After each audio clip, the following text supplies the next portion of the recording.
വേഗം വരുന്ന കർത്താവായ യേശുക്രിസ്തു നാമത്തിൽ എല്ലാ വിശുദ്ധന്മാർക്കും സ്നേഹവന്ദനം. जल्दी से जल्दी आने वाला प्रभु यीशु मसीह के नाम में सभी प्रियजनों को प्रेम का वंदना. കൃപയാൽ നമുക്ക് കർത്താവ് ഒരു ദിവസം കൂടെ ദാനമായി നൽകി. अनुग्रह से प्रभु ने हमको और एक दिन दिया है. നമുക്ക് ഒരുമിച്ച് കർത്താവിന്റെ സന്നിധിയിലായിരിക്കാനും ദൈവവചനം ധ്യാനിപ്പാനും കർത്താവ് അവസരം നൽകിയതോർത്ത് വീണ്ടും കർത്താവിനെ സ്തുതിക്കുന്നു. मैं प्रभु को धन्यवाद देता हूँ कि प्रभु ने फिर से हमें इस तरह इकट्ठा करके प्रभु का वचन में मनन करने के लिए प्रभु ने अवसर दिया. ദൈവവചനം കേൾക്കുന്ന എത്ര വലിയ ഭാഗ്യകരമായ സന്തോഷപ്രദമായ ഒരു അവസ്ഥയാണ്. मैं क्योंकि प्रभु का वचन सुनना और उसको मानना और उसको ग्रहण करना कितना भाग्य अवस्था है वो. നമുക്ക് വീണ്ടും തിരുവചനത്തിലൂടെ നമ്മുടെ കർത്താവിനെ ആഴമായി ആസ്വദിക്കാനുള്ള ഒരു അവസരം കർത്താവ് ഒരുക്കി തന്നിരിക്കുക. हमको फिर से एक और बार वचन के द्वारा हमारा प्रभु को मनन करने के लिए उनको चक्कर जानने के लिए एक मौका मिल रहा है. നമ്മൾ ദൈവത്തിന്റെ ആത്മാവിനെ പ്രാപിച്ചവരാണ്. हम लोग प्रभु के आत्मा प्राप्त किए हुए लोग हैं. നാം കർത്താവിന് വേണ്ടി വേർതിരിക്കപ്പെട്ട ജനമാണ്. हम लोग प्रभु के लिए अलग किए हुए लोग हैं. അപ്പോൾ നമ്മുടെ ഈ ലോക ജീവിത യാത്രയിൽ നമ്മൾ എങ്ങനെ ജീവിക്കണം? इसलिए दुनिया में हम कैसे जीना चाहिए. നമ്മുടെ ഈ ലോകക്കാരിൽ നിന്നും തികച്ചും വ്യത്യസ്തരായിരിക്കണം. हमने संसार के लोगों से एकदम अलग रहना है നമ്മൾ ദൈവഹിതത്തിനുള്ളിലായിരിക്കണം. और परमेश्वर की इच्छा के अधीन में रहना है. എല്ലാം സൃഷ്ടിച്ചവനായ ദൈവത്തിന് നമ്മളെ സൃഷ്ടിച്ചതിന് പിന്നിൽ വലിയൊരു ഉദ്ദേശമുണ്ട്. सब कुछ सृष्टि करने वाला ये परमेश्वर हमें भी सृजा है तो उसमें कोई उद्देश्य है. നമുക്കറിയാം എല്ലാ സൃഷ്ടിയും നടത്തിയ ശേഷം അവസാനമാണ് ദൈവം മനുഷ്യനെ സൃഷ്ടിച്ചത്. सारा सृष्टि को बनाने के बाद आखिरी में परमेश्वर ने मनुष्य को बनाया. അപ്പോൾ ഈ എല്ലാ സൃഷ്ടികളും ആർക്ക് വേണ്ടിയായിരുന്നു? तो ये सारा सृष्टि और सब बातें किसके लिए था? ഒരു വിധത്തിൽ പറഞ്ഞാൽ അത് മനുഷ്യന് വേണ്ടിയായിരുന്നു. एक अर्थ से देखा जाए तो मनुष्य के लिए था. എന്നാൽ ഈ മനുഷ്യനെ സൃഷ്ടിച്ചത് ആർക്ക് വേണ്ടിയായിരുന്നു? लेकिन ये मनुष्य को किसके लिए सृष्टि किया गया था? ദൈവത്തിന് വേണ്ടിയായിരുന്നു, परमेश्वर के लिए था. അപ്പൊ ഈ യാഥാർത്ഥ്യമാണ് നമ്മൾ ദൈവത്തിന്റെ ആത്മാവിലൂടെ ദൈവവചനത്തിലൂടെ നമുക്ക് പ്രകാശിപ്പിച്ച് കിട്ടിക്കൊണ്ടിരിക്കുന്നത്. यही सच्चाई तो है कि हम प्रभु के लिए है करके ये सच्चाई हम वचन के द्वारा प्रकट होते जा रहा है. അപ്പൊ ഇന്ന് ഞാൻ ആരുടെ വകയാണ്? तो आज मैं किसका हो चुका हूँ? ഇന്ന് ഞാൻ കർത്താവിന്റെ വകയാണ്. मैं आज प्रभु का हो चुका हूँ. ഈ അറിവ് തന്നെ വളരെ ശ്രേഷ്ഠമായ ഒരു കാര്യമാണ്. ये जानना कि मैं प्रभु का हूँ यही बहुत बड़ा श्रेष्ठ बात है. ഇതെല്ലാവർക്കും അറിഞ്ഞുകൂടാ. ये सब लोग नहीं जानते. രക്ഷിക്കപ്പെട്ട പലരും ഈ കാര്യത്തിൽ ബോധവാന്മാരല്ല. यहाँ तक कि उद्धार पाए हुए लोग भी ये विषय में बोध्य नहीं है. എന്നാൽ നിങ്ങളെ ഒരു കാര്യം ഓർപ്പിക്കട്ടെ. लेकिन आप लोग को एक बात याद दिलाना चाहता हूँ. രക്ഷിക്കപ്പെട്ടവരായ നാം ഓരോ ദിവസവും കർത്താവിന് ജീവിക്കേണ്ടവരാണ്. उद्धार पाए हुए हम लोग प्रतिदिन मसीह में जीने वाले लोग हैं. അപ്പോൾ ഇത് നമ്മൾ കർത്താവിന് ജീവിക്കുന്നതിൽ എത്രമാത്രം ജയാളികളാണ്. इसलिए आज हम मसीह में जीने के लिए कितना हम लोग जयवंत है. നമ്മൾ കർത്താവിന് ജീവിക്കുന്നു എന്ന് പറയുമ്പോൾ നമ്മൾ ആത്മാവിനാൽ നടത്തപ്പെടുന്നവരായിരിക്കും. हम मसीह में जी रहे हैं मतलब क्या? आत्मा के द्वारा चलाए जा रहे हैं. വളരെ ശ്രദ്ധിക്കുക. इसलिए ध्यान से समझना. നാം കർത്താവിനെ ജീവിക്കുക. हम मसीह को जी रहे हैं. അപ്പോൾ നമ്മൾ കർത്താവിനെ ജീവിക്കുന്നതോറും നമ്മൾ ഇല്ലാതാകുക. जितना हम मसीह में जीते जाते हैं उतना हम लोग कम होते जाते, हम नहीं रहते. വളരെ വിലപ്പെട്ട കാര്യം. ये बहुत ही मूल्यवान बात है. അപ്പോൾ നമ്മൾ ഈ ദിവസങ്ങളെല്ലാം കാണുന്നത് നമ്മുടെ പ്രാണന്റെ രക്ഷ എന്നുള്ളത് പ്രാണൻ കർത്താവിന് വേണ്ടി ഒഴുക്കി കളയുന്നതിലൂടെ നമ്മൾ നേടുന്നത്. हाँ, तो हम इतना दिनों से हम लोग प्राण के उद्धार के विषय में मतलब अपने आप को हम लोग बहा दे ताकि हम मसीह को प्राप्त कर सके. പൂർണ്ണമായും നമ്മുടെ ആത്മാവിന്റെ കൺട്രോളിൽ ആത്മാവിന് വിധേയപ്പെട്ട് ജീവിക്കുന്ന ജീവിതം. पूर्ण रीति से हम लोग आत्मा में अधीन होकर आत्मा के नियंत्रण में चलने वाले लोग. ഞാൻ ഒരു വാക്യം വായിച്ച് ആരംഭിക്കാൻ ആഗ്രഹിക്കുന്നു. एक वाक्य मैं पढ़ना चाहता हूँ. അപ്പോസ്തല പ്രവൃത്തി 20-ാം അധ്യായം അതിന്റെ 22 മുതൽ 24 വരെ. प्रेरितों का कार्य 20 अध्याय उसका 22 से 24. ഇപ്പോൾ ഇതാ ഞാൻ ആത്മാവിനാൽ ബന്ധിക്കപ്പെട്ടവനായി യെരൂശലേമിലേക്ക് പോകുന്നു. ബന്ധനങ്ങളും കഷ്ടങ്ങളും എനിക്കായി കാത്തിരിക്കുന്നു എന്ന് പരിശുദ്ധാത്മാവ് പട്ടണം തോറും സാക്ഷ്യം പറയുന്നതല്ലാതെ അവിടെ എനിക്ക് നേരിടുവാനുള്ള ഒന്നും ഞാൻ അറിയുന്നില്ല. എങ്കിലും ഞാൻ എൻ്റെ പ്രാണനെ വിലയേറിയതായി എണ്ണുന്നില്ല. എൻ്റെ ഓട്ടവും ദൈവകൃപയുടെ സുവിശേഷത്തിന് സാക്ഷ്യം പറയേണ്ടതിന് കർത്താവായ യേശു തന്ന ശുശ്രൂഷയും തേക്കണം എന്നേ എനിക്കുള്ളൂ. पढ़ेंगे प्रेरितों का कार्य 20 का 22 से 24. अब देखो, मैं आत्मा में बंधा हुआ यरूशलेम को जाता हूँ और नहीं जानता कि वहाँ मुझ पर क्या क्या बीतेगा. केवल यह कि पवित्र आत्मा हर नगर में गवाही दे देकर मुझसे कहता है कि बंधन और क्लेश तेरे लिए तैयार है. परंतु मैं अपने प्राण को कुछ नहीं समझता कि उसे प्रिय जानूं, वरन यह कि मैं अपनी दौड़ को और उस सेवा को पूरी करूं जो मैंने परमेश्वर के अनुग्रह के सुसमाचार पर गवाही देने के लिए प्रभु यीशु से पाई है. അപ്പോൾ പൗലോസ്ലീഹ പറയുന്ന ഒരു കാര്യം നിങ്ങൾ ശ്രദ്ധിച്ചോ? तो यहाँ पर पौलुस ने एक बात कहा, वो आप लोग ने ध्यान दिया क्या? ഞാൻ ആത്മാവിനാൽ ബന്ധിക്കപ്പെട്ടവനായി യെരൂശലേമിലേക്ക് പോകുന്നു. मैं आत्मा के द्वारा बंधित होकर मैं यरूशलेम की ओर जा रहा हूँ. ആത്മാവിനാൽ നടത്തപ്പെടുന്ന അനുഭവം ഇതുപോലെ ചിലപ്പോൾ നമുക്ക് ഇഷ്ടമില്ലെങ്കിലും ആത്മാവ് നമ്മളെ നിർബന്ധിച്ച് കൊണ്ടുപോകുന്ന ഒരു അനുഭവം, അത് വളരെ ശ്രേഷ്ഠമായ ഒരു അനുഭവമാണ്. यानी कि ऐसा कुछ बातें हैं जो हमें पसंद नहीं होगा, लेकिन फिर भी आत्मा के अनुसार, आत्मा जैसा कहता है, जिधर जाने को कहता है, उसके हिसाब से हमें वहां पर जाना पड़ रहा है. എന്ന് പറഞ്ഞാൽ താൻ എത്രമാത്രം ആത്മാവിന് കീഴ്പ്പെട്ടിരുന്നു എന്നുള്ളതിന്റെ ഒരു തെളിവാണ്. यानी कि इससे मालूम पड़ता है कि प्रेरित पौलुस आत्मा के कितना अधीन होकर जिया, उसका सबूत है ये. കാരണം അവിടെ ചെന്ന് കഴിഞ്ഞാല് വളരെ പ്രതികൂലമായ ഒരു അവസ്ഥയാണ് ഉണ്ടാകാൻ പോകുന്നതെന്ന് ആത്മാവ് വെളിപ്പെടുത്തി കഴിഞ്ഞു. और उसके अलावा उसके बाद आत्मा उसको क्या प्रकट ये भी प्रकट कराया कि वहां पर बहुत सारा तकलीफ और यहाँ तक कि जंजीर उसे बांधा जाएगा, तकलीफ आपत्ति है करके उसका इंतजार कर रहा है करके ये बात आत्मा ने प्रकट करके भी दे दी है. നമ്മൾ ചിന്തിക്കുക, നമുക്ക് എവിടെയെങ്കിലും പ്രതികൂലം ഉണ്ടെങ്കിൽ നമ്മൾ ആ വഴിയെ പോകാൻ ആഗ്രഹിക്കുമോ? हमें रास्ते के सामने अगर कष्ट या कुछ भी प्रतिकूल रहेगा तो उस रास्ते से जाने के लिए हमको इच्छा रहेगा क्या? ഇന്ന് അധികം വിശുദ്ധന്മാരും എതിരെയെങ്കിലും ഒരു പ്രയാസം കഷ്ടപ്പാടുണ്ടെങ്കിൽ അത് ഒഴിഞ്ഞു പോകാനാണ് ശ്രമിക്കുന്നത്. क्योंकि आज अधिकतर विश्वासी लोग किसी तरह कष्ट या तकलीफ से बचकर निकले, ऐसा सोचते हैं लोग. ഇങ്ങനെ അറിയാമെങ്കിൽ എനിക്ക് ഈ നിലയിൽ പോയി കഴിഞ്ഞാൽ അവിടെ പ്രയാസമുണ്ടാകും, പ്രതികൂലമുണ്ടാകും, കഷ്ടതയുണ്ടാകും, നിന്ദയുണ്ടാകും, നഷ്ടമുണ്ടാകും. ഇത് കണ്ടാൽ അവരത് ഒഴിഞ്ഞു പോകും. यानी कि क्या मुझे पहले से मुझे मालूम पड़ रहा है कि यहाँ से अगर मैं गया तो मुझे कष्ट होगा, निंदा होगा, आपत्ति होगा, वेदना सहना पड़ेगा, नुकसान सहना पड़ेगा, ये सब हानि मुझे उठाना पड़ेगा बोला तो वो रास्ते से हटकर ही जाने का कोशिश करेंगे. എന്നാൽ ദൈവത്തിന്റെ ആത്മാവ് പറയുന്നത് മക്കളെ നിങ്ങൾ ആ വഴിയെ പോകണം. लेकिन प्रभु का आत्मा कहता है कि बेटा तुम लोग ये रास्ते से जाना, എന്നാലും നമ്മളത് ചെയ്യാറില്ല. लेकिन हम लोग नहीं करते ऐसा. നമ്മൾ ആത്മാവിനെ അനുസരിക്കുന്നില്ല. मतलब हम लोग आत्मा के अधीन नहीं हो रहे. ഇവിടെ പൗലോസിനെ പറയാണ്, यहाँ पर पौलुस कहता है ഇതാ അവിടെ പറയാണ്, ബന്ധനങ്ങളും കഷ്ടങ്ങളും എനിക്കായി കാത്തിരിക്കുന്നു. അതിന് 23 വാക്യം 20-23 പറയാണ്, ബന്ധനങ്ങളും കഷ്ടങ്ങളും എനിക്കായി കാത്തിരിക്കുന്നു എന്ന് പരിശുദ്ധാത്മാവ്. ആരെങ്കിലും വേറെ വ്യക്തികൾ പറഞ്ഞല്ല, പരിശുദ്ധാത്മാവ് പറയുക. उसका 20:23 में लिखा है कि पवित्र आत्मा ने मुझे बता दिया है कि वहां पर तकलीफ है, बंदीगृह का अवस्था है, यहाँ तक कि जंजीर से मुझे बांधा जाएगा. ये बात कोई व्यक्ति ने नहीं बोला, बल्कि पवित्र आत्मा ने खुद बोला है.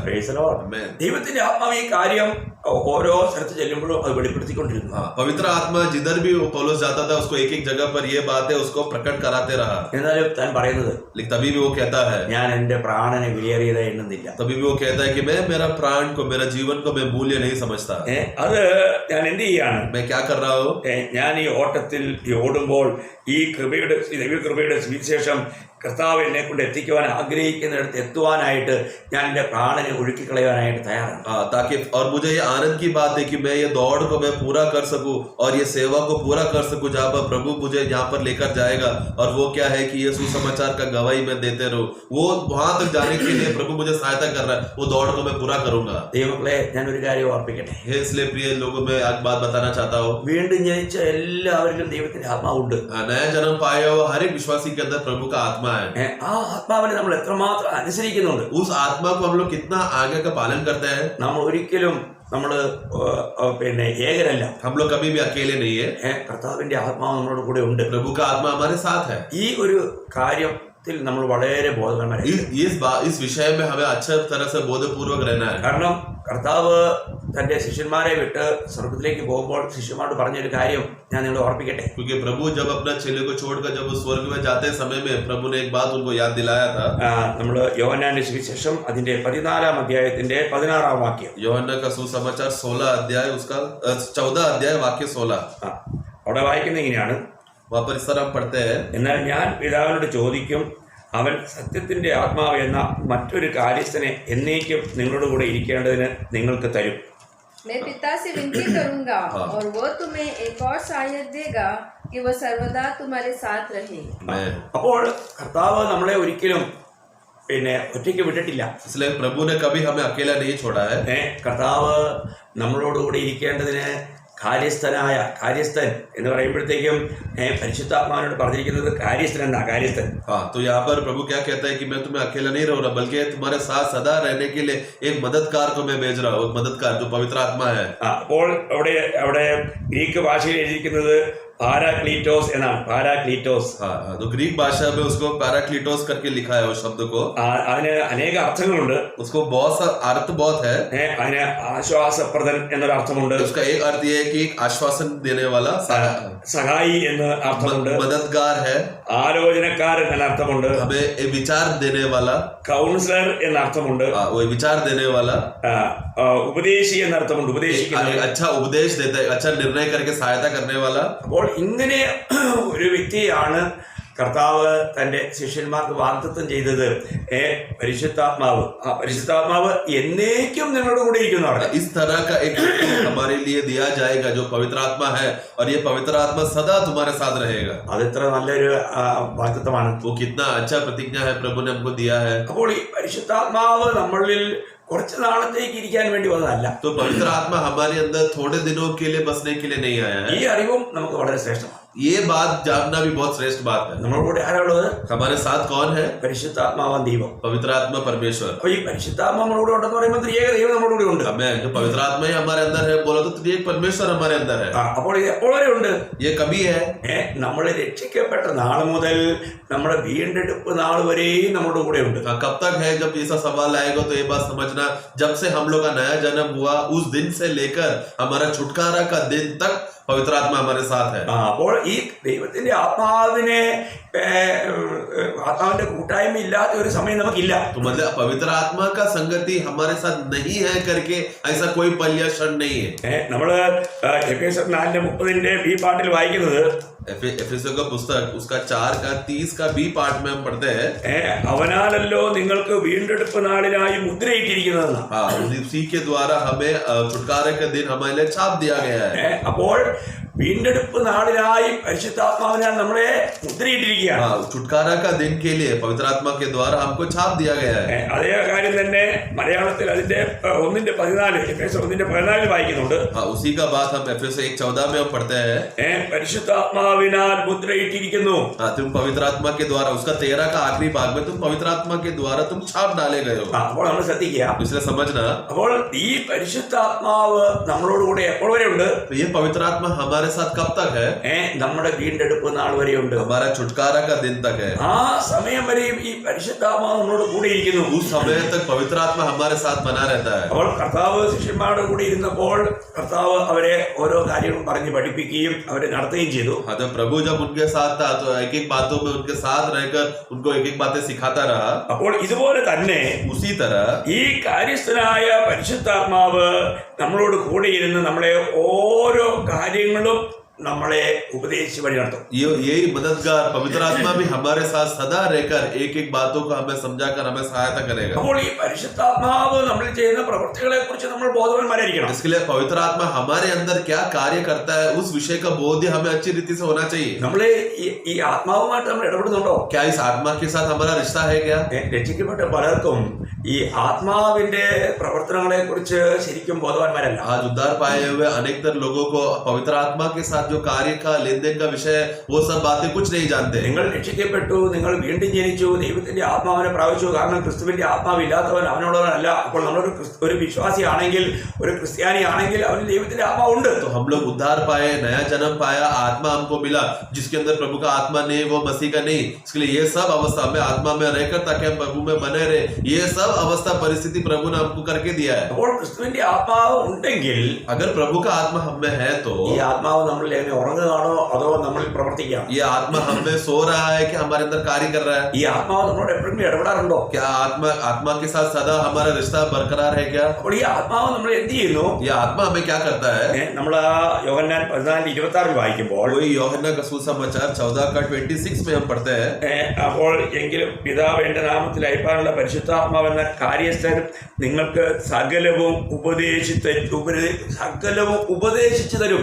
സകല കാര്യങ്ങളും നമുക്ക് ഉപദേശിച്ചു തരും. हाँ, उसका पढ़ेंगे 26 का शुरुआत का भाग ही खाली. हाँ, परंतु सहायक अर्थात पवित्र आत्मा जिसे पिता मेरे नाम से भेजेगा वह तुम्हें सब बातें सिखाएगा. बस वहां पर तुमको सब बातों में तुमको सिखाएगा. അപ്പോൾ ദൈവത്തിന്റെ പരിശുദ്ധാത്മാവാണ് യഥാർത്ഥത്തിൽ നമുക്ക് സ്വർഗീയമായ ജ്ഞാനം നൽകുന്നത്. तो ये वास्तव में परमेश्वर का ये पवित्र आत्मा है जो हमें वास्तव में सही रीति का स्वर्गीय ज्ञान देता है. ഇന്നും എന്തുകൊണ്ട് ജനങ്ങൾ ആത്മീയമായിട്ട് മുന്നേറുന്നില്ല? आज क्यों पवित्र लोग आत्मिक बातों में बढ़ नहीं पाते? കാരണം ഉപദേശിക്കുന്ന ഉപദേശിയുടെ വാക്കുകളൊന്നും നമ്മൾ കേൾക്കുന്നില്ല. जो उपदेशक जो हमको देने वाला उस उपदेशक का बात हम नहीं सुनते. നമ്മളെ ഉപദേശിക്കുവാൻ വേണ്ടിയാണ് പരിശുദ്ധാത്മാവ് നമ്മളിലേക്ക് വന്നിരിക്കുന്നത്. हमें सिखाने के लिए तो पवित्र आत्मा हमारे अंदर आया है. നമ്മൾ ആത്മീയരാണെന്ന് പറയുകയും ചെയ്യും.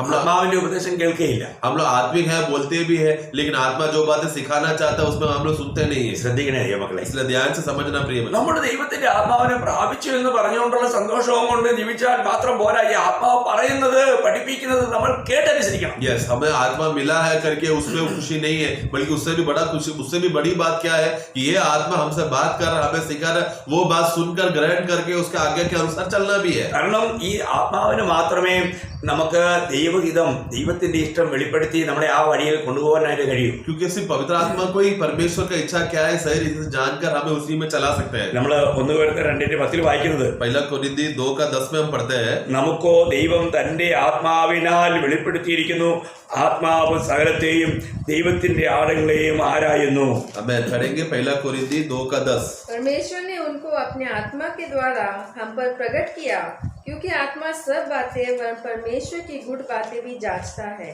അപ്പോൾ നമ്മൾ ഒരു കാര്യം മനസ്സിലാക്കേണ്ടത്, നമുക്കൊന്നും അറിയത്തില്ല. हमें कुछ नहीं मालूम. നമുക്ക് എന്തറിയാം? हमें क्या जानते हैं? നമുക്ക് നിത്യത്തെ കുറിച്ച് എന്തറിയാം? हमें अनंतता के बारे में क्या मालूम है? മരണാനന്തര ജീവിതത്തെ കുറിച്ച് എന്തറിയാം? मृत्यु के बाद जीवन कौन सा रहेगा, कैसा रहेगा, क्या मालूम है हमें? എന്നാൽ ഇതെല്ലാം അറിയാവുന്ന ഒരുവൻ നമ്മളിലുണ്ട്. लेकिन ये सब बात जानने वाला एक व्यक्ति हमारे अंदर है. നമുക്ക് എന്താണ് നമുക്ക് വരും കാലങ്ങളിൽ നടക്കാൻ പോകുന്നു എന്നുള്ള എല്ലാം അറിയുന്ന ഒരുവൻ നമ്മുടെ കൂടെ ഉണ്ട്. क्योंकि आने वाले युग में क्या क्या बातें होने वाला है, वो सब बातें जानने वाला व्यक्ति हमारे साथ हमारे अंदर है. അപ്പൊ ഈ ആത്മാവ് പറയുന്നത് നമ്മൾ കേൾക്കണം. इसलिए आत्मा जो बोलता है वो हमें सुनना है. ഞാൻ നേരത്തെ ഓർപ്പിച്ചിട്ടുണ്ട്, 7 സഭയ്ക്കും ദൂതകൾ എഴുതുമ്പോൾ അതിന്റെ അവസാനം പറഞ്ഞു നിർത്തുന്നത് എങ്ങനെയാ?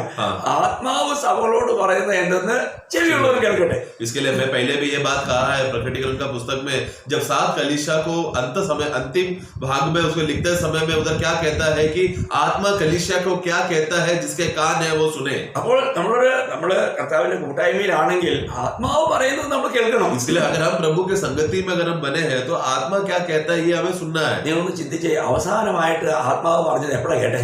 इसलिए मैं आप लोगों को पूछना चाहता हूँ, इसके पहले आखिरी में आपके जीवन में आत्मा ने आपसे क्या कहा, ये बात आपने कब सुना? നമ്മളൊന്ന് ഇരുന്ന് ചിന്തിക്കണേ. एक बार 2 मिनट बैठ के सोचना. അപ്പോൾ നമ്മുടെ വാസ്തവത്തിൽ ആത്മാവ് തന്നെയാണോ ഓരോ കാര്യങ്ങൾ നമ്മളെ ഉപദേശിച്ച് നടത്തുന്നത്? तो क्या वास्तव में आत्मा ही है क्या जो हमें सब बातों में हमें उपदेश देकर चलाता है क्या? എങ്കിൽ നമുക്ക് ഓരോ ദിവസവും ക്രിസ്തുവിൽ വളരാൻ കഴിയും. अगर ऐसा है तो हम मसीह में एक दिन बढ़ पाएंगे. ഞാൻ 1-2 വാക്യങ്ങൾ അതിനുവേണ്ടി വായിപ്പിക്കും. उसी के आधार पर 1-2 वाक्य और पढ़ना चाहता हूँ. 1 യോഹന്നാൻ 2:20, पहला यूहन्ना 2:20. നിങ്ങളോ പരിശുദ്ധനാൽ അഭിഷേകം പ്രാപിച്ച് സകലവും അറിയുന്നു. परंतु तुम्हारा तो उस पवित्र से अभिषेक हुआ है, और तुम सब कुछ जानते हो. അതിന്റെ 22 വാക്യം और ആഗ്രഹിക്കുന്നു. उसी का 27 भी, അവനാൽ പ്രാപിച്ച അഭിഷേകം നിങ്ങളിൽ വസിക്കുന്നു, ആരും നിങ്ങളെ ഉപദേശിപ്പാൻ ആവശ്യമില്ല. അവന്റെ അഭിഷേകം തന്നെ നിങ്ങൾക്ക് സകലവും ഉപേക്ഷിച്ച് തരികയാലും അത് ഓഷ്കല്ല, സത്യം തന്നെ ആയിരിക്കാലും അത് നിങ്ങളെ ഉപദേശിച്ചതുപോലെ നിങ്ങൾ അവനിൽ വസിപ്പീൻ. परंतु तुम्हारा वह अभिषेक जो उसकी ओर से किया गया तुम्हें बना रहता है, और तुम्हें इसका प्रयोजन नहीं कि कोई तुम्हें सिखाए, वरन जैसे वह अभिषेक जो उसकी ओर से किया गया तुम्हें सब बातें सिखाता है, और यह सच्चा है और झूठा नहीं, और जैसा उसने तुम्हें सिखाया है वैसे ही तुम उसमें बने रहते हो. പ്രിയമുള്ളവരെ, അപ്പോൾ നമുക്ക് പരിശുദ്ധാത്മാവ് സകല കാര്യങ്ങളും ഉപദേശിച്ചു തരുമെന്ന് പറയുന്നു. तो यहाँ पर भी लिखा है कि पवित्र आत्मा जो है हमें सभी बातों में हमें सिखाएगा. എത്ര ശ്രേഷ്ഠ അനുഭവം അറിയാം. कितना श्रेष्ठ अनुभव की बात है वो. നമ്മൾ പല കാര്യങ്ങളും നമുക്ക് ആത്മീയമായിട്ടുള്ള കാര്യങ്ങളിൽ അറിയത്തില്ല വരുമ്പോൾ നമ്മുടെ മനസ്സ് ആത്മാവിൽ നമ്മൾ ഉറപ്പിച്ചാൽ ഉടനെ ആത്മാവിൽ നമുക്ക് അതിന്റെ പ്രകാശം ലഭിക്കും. हमें कुछ भी विषय ऐसा होता है जिसकी वजह से हमें सही जानकारी नहीं होते समय में, अगर हमने अपना मन को हमें आत्मा में अगर बसा दिया, अगर हम आत्मा में एक हो जाएंगे तो वो सब बातों का सही जानकारी प्रभु का आत्मा हमें बताएगा. ഈ അനുഭവങ്ങൾ നമുക്ക് ദൈവമക്കൾ നമ്മൾ പ്രാപിക്കുന്നുണ്ടോ? क्या ये अनुभव हम प्रभु के बच्चे लोग को अनुभव हो रहा है क्या? അപ്പോൾ ഇവിടെ ദൈവവചനം പറയുന്നത് ഈ പരിശുദ്ധാത്മാവ് നമുക്ക് സകല കാര്യങ്ങളും ഉപദേശിച്ചു തരും. അതൊരു ഉപദേഷ്ടാവായി അവിടെ നമ്മളോട് കൂടെ ഉണ്ട്. तो इसलिए पवित्र आत्मा जो हमें बसा है वो हमें सब बातें सिखाएगा. बोले गुरु के समान एक उपदेशक के रूप में वो हमें सब बातें सिखाता है. വീണ്ടും ഈ പരിശുദ്ധാത്മാവ് എന്ത് ചെയ്യുന്നു? और फिर ये पवित्र आत्मा क्या कहता है? നമ്മൾ വായിച്ച യോഹന്നാൻ സുവിശേഷം 14:26 ഒന്ന് വരാം. हाँ, अब वापस हम लोग यूहन्ना का सुसमाचार 14:26 में हम आएंगे. അതിന്റെ ബി പാട്ടില് हाँ, उसका जो बाकी का भाग बच गया वो पढ़ेंगे. ഞാൻ നിങ്ങളോട് പറഞ്ഞതൊക്കെയും നിങ്ങളെ ഓർമ്മപ്പെടുത്തും. പരിശുദ്ധാത്മാവ് നമ്മുടെ കാര്യങ്ങൾ ഓർമ്മപ്പെടുത്തും. 14:26 भी पढ़ेंगे.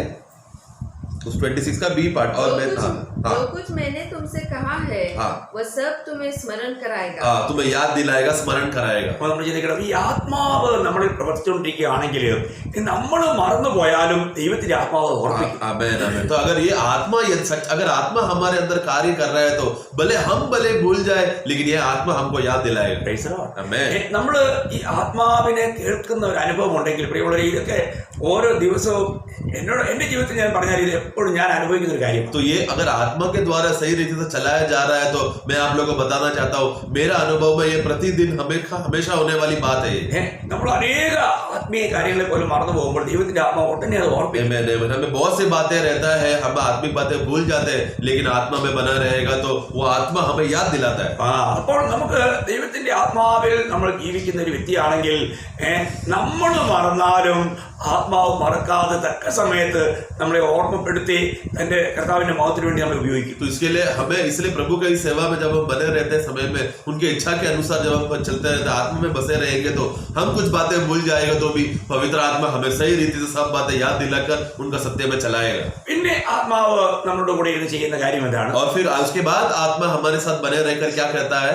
നമ്മൾ ഒരു ആത്മീയനാണെങ്കിൽ ആത്മാവിനെ അനുസരിച്ച് ജീവിക്കാൻ പഠിക്കണം. इसलिए आत्मा में हम एक आत्मिक है तो आत्मा में बने रहकर साथ में कार्य करने के लिए बात सीखना चाहिए. ഈ ആത്മാവ് നമ്മളിൽ എന്തെല്ലാം കാര്യങ്ങൾ ചെയ്യുന്നു നമ്മൾ വ്യക്തമായിട്ട് അറിയണം. ये आत्मा हमारे अंदर क्या क्या कार्य करता है, ये बात सही रीति से हमें जानना है. അപ്പോൾ നമ്മളിൽ ഇരുന്നുകൊണ്ട് ആത്മാവ് ചെയ്യുന്ന മറ്റൊരു പ്രവൃത്തിയാണ് യോഹന്നാൻ 15:26 വാക്യം. दूसरा, इसके बाद हम देखते हैं कि യോഹന്നാ का सुसमाचार 15:20 में हम पढ़ते हैं, आत्मा एक बात करता है. അതെന്താണെന്ന് അറിയാമോ? 15:26, ഞാൻ പിതാവിന്റെ അടുക്കൽ നിന്നും നിങ്ങൾക്ക് അയപ്പാനുള്ള കാര്യത്തിനായി പിതാവിന്റെ അടുക്കൽ നിന്നും പുറപ്പെടുന്ന സത്യാത്മാവ് വരുമ്പോൾ അവൻ എന്നെ കുറിച്ച് സാക്ഷ്യം പറയും. 15:26 पढ़ना है, യോഹന്നാ का सुसमाचार 15:26. परंतु जब वह सहायक आएगा जिसे मैं तुम्हारे पास पिता की ओर से भेजूंगा, अर्थात सत्य का आत्मा जो पिता की ओर से निकलता है, तो वह मेरी गवाही देगा. ഇവിടെ ഇതൊക്കെയാ നമ്മൾ യഥാർത്ഥത്തിൽ ആത്മീയ ശുശ്രൂഷകളെയും ആത്മീയതയൊക്കെ വിവേചിക്കാനുള്ള ഒരു വലിയ ഒരു കാര്യമായി ഇവിടെ നമുക്ക് വായിക്കാൻ കഴിയുന്നത്. यहाँ पर एक व्यक्ति जो सच्ची में आत्मा में सेवा कर रहा है क्या, या आत्मिक है कि नहीं, अगर उसको परखना है, जांचना है तो ये वाक्य के आधार पर है. അപ്പോൾ ഈ ആത്മാവിന്റെ സാക്ഷ്യം എപ്പോഴും പുത്രനെ കുറിച്ചായിരിക്കും. क्योंकि आत्मा का गवाही हमेशा पुत्र के बारे में रहेगा. നിങ്ങൾ ശ്രദ്ധിക്കണേ, एक बात समझना प्रियो, ഒരു ആത്മീയ ശുശ്രൂഷയിൽ അവിടെ കർത്താവായ യേശുക്രിസ്തുവിനെ ഉയർത്തുന്നില്ല എങ്കിൽ അത് പരിശുദ്ധാത്മാവിന്റെ ഒരു ശുശ്രൂഷയല്ല. तो इसलिए प्रियो एक बात अच्छी तरीके से समझना, एक सेवा में, प्रभु का सेवा में अगर उधर प्रभु यीशु मसीह का नाम ऊंचा नहीं उड़ रहा, उनका नाम का महिमा नहीं हो रहा है, तो वो सेवा पवित्र आत्मा के द्वारा है ही नहीं. പരിശുദ്ധാത്മാവ് എപ്പോഴും ചെയ്യുന്നത് പുത്രനെ ഉയർത്തുകയാണ്. क्योंकि पवित्र आत्मा हमेशा पुत्रों को ऊंचा उठाने का काम ही करेगा, അത് പുത്രനെ സാക്ഷ്യപ്പെടുത്തുകയാണ്. और सिर्फ पुत्र को ही गवाही देगा. ഇന്ന് നമ്മൾ കാണുന്ന ആത്മീയകുളത്തിൽ കാണുന്ന ഒരുപാട് കാര്യങ്ങളും ദാതാവിനെ അല്ലെങ്കിൽ കർത്താവായ യേശുക്രിസ്തുവിനെ അല്ല, ദാനങ്ങളെ കുറിച്ചൊക്കെയാണ്. കൃപാവരങ്ങളെ നമ്മൾ അറിഞ്ഞിരിക്കണം, അത് വിഷയം വേറെ. പക്ഷേ ചില കൃപാവരങ്ങൾക്ക് പ്രത്യേകം പ്രാധാന്യം കൊടുത്തുകൊണ്ട് അതിന് മാത്രം ഊന്നൽ കൊടുത്തുകൊണ്ട് ഇങ്ങനെ പറയുന്ന അതൊക്കെ അതൊരു പരിശുദ്ധാത്മാവിന്റെ ശുശ്രൂഷയല്ല. तो इसके लिए आज का हम लोग ये मसीह दुनिया में अगर हम देखेंगे तो ये मसीह लोग ज्यादा भी करके क्या करते हैं, हमेशा जो हमें जो दाता है, जो प्रभु यीशु मसीह जो दान देता है, उनके विषय में ज्यादा फोकस नहीं करता, लेकिन उनके द्वारा आया हुआ जो दान, खास रूप में आत्मिक वरदान के विषय में देखा जाए तो देखो आत्मिक वरदान बहुत ही अच्छा है, हमारा आत्मिक उन्नति के लिए बहुत फायदेमंद है, लेकिन उसमें से वो सब बातों को लोग देखते नहीं, तो उसमें से एक दो बातों को पकड़कर उसी में ध्यान रखकर यही श्रेष्ठ है बोलकर जो देने वाला प्रभु है उससे ध्यान हटाकर उस दान पर मन लगाकर क्या करते हैं, हमें मसीह की बातों से हमें दूर ले जाता है. प्रियो, ऐसा सब बातें जो हमें मसीह से दूर ले जाने वाला सभी बातें आत्मा की ओर से नहीं है. നമ്മൾ ഒരു കാര്യം മനസ്സിലാക്കുന്നത്, നമ്മൾ കർത്താവിനെയാണ് ഉയർത്തേണ്ടത്, മറ്റുള്ള ദാനങ്ങളെ അല്ല. इसलिए हमें हमेशा एक बात याद रखना है, हमें प्रभु को है जो हमें ऊंचा उठाना है, वो दान को नहीं उठाना है. അപ്പോൾ എന്നാൽ അവരുടെ ആ പ്രവർത്തനങ്ങൾ കണ്ടു കഴിഞ്ഞാൽ അവർ തികഞ്ഞ ആത്മീയരാണെന്ന് തോന്നും, ഇതൊരു ആത്മീയ ശുശ്രൂഷയാണെന്ന് നമുക്ക് തോന്നും. लेकिन वो लोग जिस रीति से कार्य करते हैं, जिस रीति से उनका अवस्था देखते हैं, तो हम लोग क्या बोलेंगे, देखो ये लोग आत्मा के नियंत्रण से कर रहे हैं, सब आत्मिक हो रहा है, कितना आत्मिक रीति से चल रहा है बोलकर हमें ऐसा लगेगा. എന്നാൽ യഥാർത്ഥ ആത്മീയ ശുശ്രൂഷയല്ല. लेकिन वास्तव में वो आत्मिक सेवा नहीं है प्रिय। ഇത് നമ്മൾ ഒന്നുകൂടെ അതിനെ ഒന്നുകൂടെ വ്യക്തമാക്കാനായിട്ട് ഒരു വാക്യം വായിക്കാം. ये बात को 16:14. ये बात को और सही करने के लिए और बताने के लिए मैं और एक वाक्य में पढ़ाना चाहता हूँ। यूहन्ना का सुसमाचार 16:14। ഈ ആത്മാവ് നമ്മളിൽ ഉണ്ടെങ്കിൽ यदि ये आत्मा अगर हमारे अंदर रहा तो പ്രധാന വാക്യം പറയുന്നു, അവൻ എനിക്കുള്ളതിൽ നിന്നും എടുത്ത് നിങ്ങൾക്ക് അറിയിച്ചു തരുന്നതുകൊണ്ട് എന്നെ മഹത്വപ്പെടുത്തും. पढ़ेंगे കർത്താവിനെ മഹത്വപ്പെടുത്തുന്നത്. यूहन्ना 16:14 पढ़ेंगे। वह मेरी महिमा करेगा क्योंकि वह मेरी बातों में से लेकर तुम्हें बताएगा। तो मेरे में से बातें लेकर तुम्हें बताकर वो मेरा महिमा करेगा। അപ്പോൾ പരിശുദ്ധാത്മാവിന്റെ ഏത് പ്രവൃത്തിയിലും കർത്താവിനെ ഉയർത്തുന്നതും കർത്താവിനെ മഹത്വപ്പെടുത്തുന്നതുമായിരിക്കും നല്ലൊരു ശുശ്രൂഷയായിരിക്കും. इसलिए पवित्र आत्मा का सभी सेवा वो प्रभु यीशु मसीह को ऊंचा उठाना और उनको महिमा करने का ही सेवा है। അതുകൊണ്ട് നമ്മൾ ഒന്ന് കാര്യങ്ങളെ വിവേചിച്ച് മുന്നോട്ട് പോകുന്നത് നന്നായിരിക്കും. इसलिए ये सब बातों को सही रीति से अगर परखेंगे तो अच्छा रहेगा। ആരും തെറ്റിദ്ധരിക്കരുത്. कोई मुझे गलत नहीं समझना।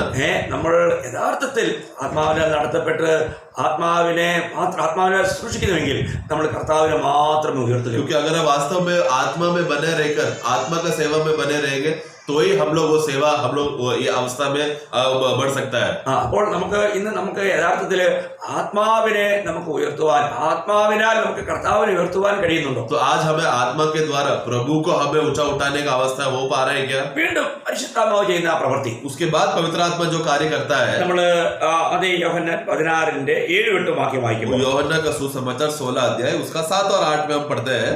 എന്നാൽ ഞാൻ നിങ്ങളോട് സത്യം പറയുന്നു, ഞാൻ പോകുന്നത് നിങ്ങൾക്ക് പ്രയോജനം. ഞാൻ പോകാഞ്ഞാൽ കാര്യസ്ഥൻ നിങ്ങളുടെ അടുക്കൽ വരികയില്ല. ഞാൻ പോയാൽ അവനെ നിങ്ങളുടെ അടുക്കൽ അയക്കും. അവൻ വന്ന് പാവത്തെക്കുറിച്ചും നീതിയെക്കുറിച്ചും ന്യായവിധിയെക്കുറിച്ചും ലോകത്തിന് ബോധം വരുത്തും. पढ़ेंगे उसका 16 का 7 और 8। तो भी मैं तुमसे सच कहता हूँ कि मेरा जाना तुम्हारे लिए अच्छा है, क्योंकि यदि मैं न जाऊँ तो वह सहायक तुम्हारे पास न आएगा, परंतु यदि मैं जाऊंगा तो उसे तुम्हारे पास भेजूंगा। वह आकर संसार को पाप और धार्मिकता और न्याय के विषय में निरुत्तर करेगा। അപ്പോൾ അതിന്റെ വിശദീകരണം കർത്താവ് വീണ്ടും തന്നിട്ടുണ്ട്. 9-10 വാക്യം വായിക്കുമ്പോൾ, और उसका 9-10 में भी पढ़ते समय में उसका वर्णन और दिया है। അവർ എന്നിൽ വിശ്വസിക്കായതുകൊണ്ട് പാപത്തെക്കുറിച്ചും 9 पढ़ना। पाप के विषय में इसलिए कि वे मुझ पर विश्वास नहीं करते। നമുക്കറിയാം അത് കർത്താവിൽ വിശ്വസിക്കാത്ത എത്ര വലിയ പാപമാണ്. प्रभु में विश्वास नहीं करना कितना बड़ा पाप है। ഇന്നത്തെ ഏറ്റവും വലിയ പാപം എന്ന് പറഞ്ഞാൽ കർത്താവായ യേശുക്രിസ്തുവിൽ സുവിശേഷം കേട്ടിട്ട് കർത്താവായ യേശുക്രിസ്തുവിൽ ഒരു വ്യക്തി വിശ്വസിക്കാതിരിക്കുന്നത്. आज इतना बड़ा सुसमाचार लोगों में मिलने के बाद भी ये सुसमाचार के द्वारा प्रभु यीशु मसीह पर विश्वास नहीं करना कितना बड़ा पाप है। അങ്ങനെയുള്ളവർക്ക് എന്ത് സംഭവിക്കും? उन लोगों का अवस्था क्या होगा? നമുക്കറിയാം, യോഹന്നാൻ 8:24 വായിക്കുന്നുണ്ട്, അവർ തങ്ങളുടെ പാപങ്ങളിൽ മരിക്കുവാൻ ഇടയാവും. यूहन्ना का सुसमाचार 8 का 24 के वाक्य के अनुसार हम पढ़ते हैं कि वो लोग अपने पाप के निमित्त उनको दंड मिलेगा, मरेंगे। അവര് പാപത്തിൽ മരിക്കുവാനും അവർ നഷ്ടപ്പെടാനിടയാവും. वो लोग पाप के निमित्त वो लोग मरेंगे और वो लोग खो जाएंगे। അപ്പോൾ കർത്താവിൽ വിശ്വസിക്കണം. इसलिए प्रभु में विश्वास करना है। അപ്പോൾ കർത്താവിൽ വിശ്വസിക്കാവുന്നവരെ കുറിച്ച് ആ പാപത്തിലൂടെ ഉണ്ടാകുന്ന നഷ്ടങ്ങളെ കുറിച്ച് അവർക്ക് ബോധം വരുത്തുന്നത് ഈ പരിശുദ്ധാത്മാവ്. तो उनको जो नुकसान होने वाला बातें हैं वो सब विश्वास नहीं करते, क्या क्या अवस्था है, वो अवस्था क्या है करके ये सब बोध कराने वाला, समझा कर देने वाला तो पवित्र आत्मा है ना। പാപബോധം വരുത്തുന്നത് പരിശുദ്ധാത്മാവ്. यहाँ तक कि पाप का बोध भी करना कि मैं एक पापी हूँ, ये एहसास कराना भी पवित्र आत्मा का काम है। സുവിശേഷം കേട്ടപ്പോൾ നമുക്കറിയാം, പത്രോസ് പ്രസംഗിച്ചപ്പോൾ അപ്പോസ്തലപ്രവൃത്തി 2:37 വായിക്കുന്നുണ്ട്, കേട്ടവർക്കെല്ലാം കുത്തുകൊണ്ടു. हम प्रेरितों का कार्य 2:37 में जब हम पढ़ते हैं कि वो लोग जब वचन को सुना, सुसमाचार सुना, तो उनके हृदय में वो टोचा, वो दर्द हुआ उनको। പറയുന്നത് അവർക്ക് പാപബോധം ഉണ്ടായി. यानी कि मतलब पाप का बोध ही उनको हुआ। അപ്പോൾ ഈ ബോധം വരുത്തിയത് ദൈവത്തിന്റെ ആത്മാവ്. तो ये पाप का जो एहसास हुआ कि मैं एक पापी हूँ, ये बोध करने वाला पवित्र आत्मा है। അപ്പോൾ എവിടെ പരിശുദ്ധാത്മാവിന്റെ പ്രവർത്തനമുണ്ടോ അവിടെ ജനങ്ങളിൽ പാപബോധം ഉണ്ടാവും. इसलिए जिधर भी पवित्र आत्मा का कार्य होते रहेगा उन लोगों के बीच में उन लोगों की खासियत क्या है कि उन लोगों को पाप का बोध होगा। അപ്പോൾ അങ്ങനെ വിശ്വസിക്കാതെ വരുന്നവർക്ക് പാപത്താൽ ഉണ്ടാകുന്ന ശിക്ഷയെക്കുറിച്ചും ഈ ആത്മാവരെ ബോധ്യപ്പെടുന്നു. और विश्वास ना करने की वजह से उनके ऊपर आने वाला जो न्याय है वो भी पवित्र आत्मा बोध कराएगा। എന്നിട്ട് പിന്നെ പറയുകയാണ്, ഞാൻ പിതാവിന്റെ അടുക്കൽ പോവുകയും നിങ്ങൾ ഇനി എന്നെ കാണാതിരിക്കുകയും ചെയ്യുന്നതുകൊണ്ട് നീതിയെക്കുറിച്ചും. वाक्य 10 पढ़ेंगे, 16 का यूहन्ना 16 का 10। और धार्मिकता के विषय में इसलिए कि मैं पिता के पास जाता हूँ और तुम मुझे फिर न देखोगे। അപ്പോൾ കർത്താവായ യേശു ക്രിസ്തു മരിച്ചവരിൽ നിന്ന് ഉയർത്തെഴുന്നേറ്റിരിക്കുന്നത് നമ്മളെ നീതിയിരിക്കാൻ വേണ്ടിയാ. हाँ, हमें प्रभु यीशु मसीह क्रूस पर मरकर पुनरुत्थानित हुआ है, हमें धर्मी ठहराने के लिए। നമുക്കറിയാം റോമാലേഖനം 4-ാം അധ്യായത്തിന്റെ 24-ാം വാക്യം വായിക്കുമ്പോൾ रोमियो का पुस्तक 4 का 24 जब हम पढ़ते हैं, നമുക്ക് ആ വാക്യം ഒന്ന് വായിക്കാം. रोमन्स 4:24 हम पढ़ेंगे। നമ്മുടെ അതിക്രമ നിമിത്തം മരണത്തിന് ഏൽപ്പിച്ചും നമ്മുടെ നീതീകരണത്തിനായി ഉയർപ്പിച്ചുമിരിക്കുന്ന നമ്മുടെ നീതീകരണത്തിനായി കർത്താവ് ഉയർപ്പിക്കപ്പെട്ടു. पढ़ेंगे। हमारे लिए भी जिनके लिए विश्वास धार्मिकता गिना जाएगा, अर्थात हमारे लिए जो उस पर विश्वास करते हैं जिसने हमारे प्रभु यीशु को मरे हुओं में से जिलाया। അപ്പോൾ കർത്താവായ യേശു ക്രിസ്തുവെ ഉയർപ്പിക്കപ്പെട്ടത് നമ്മുടെ നീതീകരണത്തിനാണെന്നാ പറയുന്നത്. हाँ, कि प्रभु यीशु मसीह को जिलाया गया था मृत्यु में से, वो हमारे धार्मिकता के निमित्त है। അതായത് 5:1 റോമർ 5:1 വായിക്കുന്നത് എന്തോ? और 5 का 1 में हम पढ़ते हैं, വിശ്വാസത്താൽ നീതീകരിക്കപ്പെട്ടിട്ട് നമ്മുടെ കർത്താവായ യേശു ക്രിസ്തു മൂലം നമുക്ക് ദൈവത്തോട് സമാധാനമുണ്ട്. 5 का 1 पढ़ेंगे। जब हम विश्वास से धर्मी ठहरे तो अपने प्रभु यीशु मसीह के द्वारा परमेश्वर के साथ मेल रखें। അപ്പോൾ ഇവിടെ പറയുന്ന സാധനം എന്ന് പറഞ്ഞാല് നമ്മുടെ കർത്താവായ യേശു ക്രിസ്തു ഈ ലോകത്തിൽ വന്നു, മരിച്ചു, അടക്കപ്പെട്ടു, ഉയർത്തെഴുന്നേറ്റു. हमारा प्रभु यीशु मसीह दुनिया में आया, वो कष्ट सहा, क्रूस में मरा, मारा गया, गाड़ा गया और जी उठा। ആർക്ക് വേണ്ടി? किसके लिए? പാപത്തിൽ ജനിച്ച് പാപത്തിൽ ജീവിച്ച പാപികളായ നമുക്ക് വേണ്ടി. पाप में हमने जो पाप में जन्म लिया, जो सदा पाप में कार्य करने वाला और पाप में मरने वाला हम लोगों को बचाने के लिए प्रभु आया। കർത്താവായ യേശു ക്രിസ്തു പാപികളെ രക്ഷിക്കാൻ ലോകത്തിൽ വന്നു എന്നുള്ളത് വിശ്വാസയോഗ്യമായ വചനമാണെന്ന് പൗലോസ് ശ്ലീഹ 1 തിമോത്തി 1:15 പറഞ്ഞിരിക്കുക. पहले तिमोथी 1:15 जब हम पढ़ते हैं समय में उधर हम देखते हैं कि प्रभु यीशु मसीह पापियों को बचाने के लिए आया और उनके निमित्त मरा करके, ये बात विश्वास योग्य है, ग्रहण योग्य है करके हम पढ़ते हैं। അപ്പോൾ നമുക്ക് ഇവിടെ തന്റെ ഉയർപ്പിലൂടെ വിശ്വസിക്കാത്തവരെ സംബന്ധിച്ചിടത്തോളം അത് എത്ര വലിയ നഷ്ടമാണ്. ഇത്രയും വലിയ കാര്യം നടന്നിട്ട് പോലും അവർ വിശ്വസിക്കുന്നില്ല. तो इसलिए उनका पुनरुद्धार होने के बाद भी ये विश्वास ग्रहण के लिए ग्रहण योग्य है, विश्वास करना चाहिए, लेकिन फिर भी आज लोग विश्वास नहीं करते। അപ്പോൾ നീതിയെക്കുറിച്ചും പിന്നെ ന്യായവിധിയെക്കുറിച്ചും ന്യായവിധിയുടെ കാര്യം പറയുമ്പോൾ അവിടെ എന്താ പറയുന്നത്? तो धार्मिकता के बाद फिर वो न्याय के बारे में भी निरुत्तर करेगा, मतलब ഈ ലോകത്തിൽ 16 का 11 വിധിക്കപ്പെട്ടിരിക്കുന്നു. हाँ 16 का 11 न्याय के विषय में इसलिए कि संसार का सरदार दोषी ठहराया गया है। അതാരാ ഈ ലോകത്തിന്റെ പ്രഭു? ये संसार का सरदार कौन है? നമ്മള് 12:31 വായിക്കുമ്പോൾ യോഹന്ന 12 का 31 हम पढ़ते हैं। ഇപ്പോൾ ഈ ലോകത്തിന്റെ പ്രഭുവിനെ പുറത്ത് തള്ളിക്കളയും. हाँ जॉन 12:31 अब इस संसार का न्याय होता है। हाँ। अब इस संसार का सरदार निकाल दिया जाएगा। അപ്പോൾ അതിന് 14:30 14 का 30 ലോകത്തിന്റെ പ്രഭു വരുന്നു, അവൻ എന്നോടൊരു കാര്യവുമില്ല. 14 का 30 യോഹന്ന। और इस संसार का सरदार आता है। हाँ അപ്പോൾ ഇവിടെ എല്ലാം വായിക്കുന്നത് ഈ ലോകത്തിന്റെ പ്രഭു എന്ന് പറഞ്ഞിരിക്കുന്ന ആരെ കുറിച്ചാണ്? ये सब जगह पर संसार का सरदार करके लिखा गया, किसके बारे में कह रहा है? ദുഷ്ടനെ കുറിച്ചാണ്. दुष्ट के बारे में है। നമ്മൾ ചിന്തിക്കണം. हम सोचना है അവന്റെ മേൽ ന്യായവിധി വന്നു കഴിഞ്ഞു. उसके ऊपर न्याय आ चुका है। Praise the Lord. मैं കർത്താവായ യേശു ക്രിസ്തുവിന്റെ മരണത്തിൽ ആ ന്യായവിധി നടന്നു പ്രിയമുള്ളവരെ. और प्रभु यीशु मसीह का वो मृत्यु में वो न्याय हुआ, എന്നിട്ടും അവൻ ഇന്നും നരകത്തിൽ അല്ല. लेकिन अभी भी वो नरक में डाला गया, ऐसा नहीं है।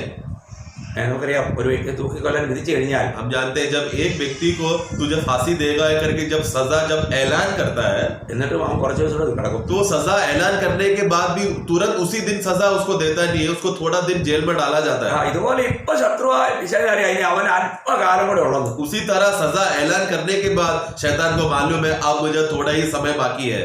അപ്പോൾ അല്പസമയത്തിന്റെയും അല്പസമയത്തിൽ ഇപ്പൊ എത്തിയിരിക്കുക.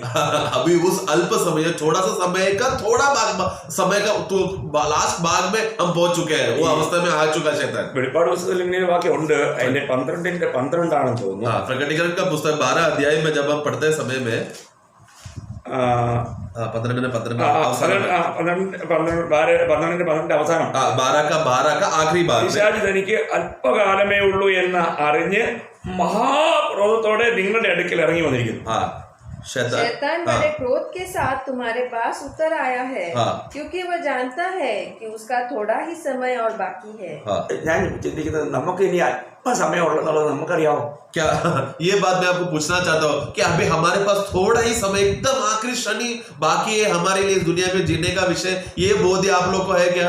അല്പസമയം ഉണ്ടെങ്കിൽ നമ്മൾ എന്ത് ചെയ്യണം? थोड़ा ही देर अगर हमारे लिए बाकी है दुनिया में जीने के लिए, तो अभी हमें क्या करना चाहिए? നമ്മൾ എത്ര അലാട്ടായിരിക്കണം? कितना हमें जागरूक रहना है, നമ്മൾ എത്രമാത്രം ആത്മാവിനെ കേൾക്കുവാനും അനുസരിക്കാനും തയ്യാറാണ്. कितना हमें आत्मा को सुनने के लिए हमें तैयार रहना चाहिए. അപ്പോൾ ഇവിടെ നമ്മൾ വായിക്കുന്നത് इधर हम पढ़ते हैं ഈ ആത്മാവാണ് നമുക്ക് ഈ കാര്യങ്ങളെല്ലാം ബോധ്യപ്പെടുത്തി तो ये തരുന്നത്. आत्मा है हमें सब बात का बोध यानी कि एहसास दिलाकर निरुत्तर करता है. പിന്നെ ആത്മാവ് എന്ത് ചെയ്യുന്നു? और फिर आत्मा क्या करता है? അതേ യോഹന്നാൻ 16:13 വാക്യം വായിക്കുന്നു. യോഹന്നാൻ 16:13 में जब हम पढ़ते हैं, സത്യത്തിന്റെ ആത്മാവ് വരുമ്പോഴോ അവൻ നിങ്ങളെ സകല സത്യത്തിലും വഴി നടത്തും.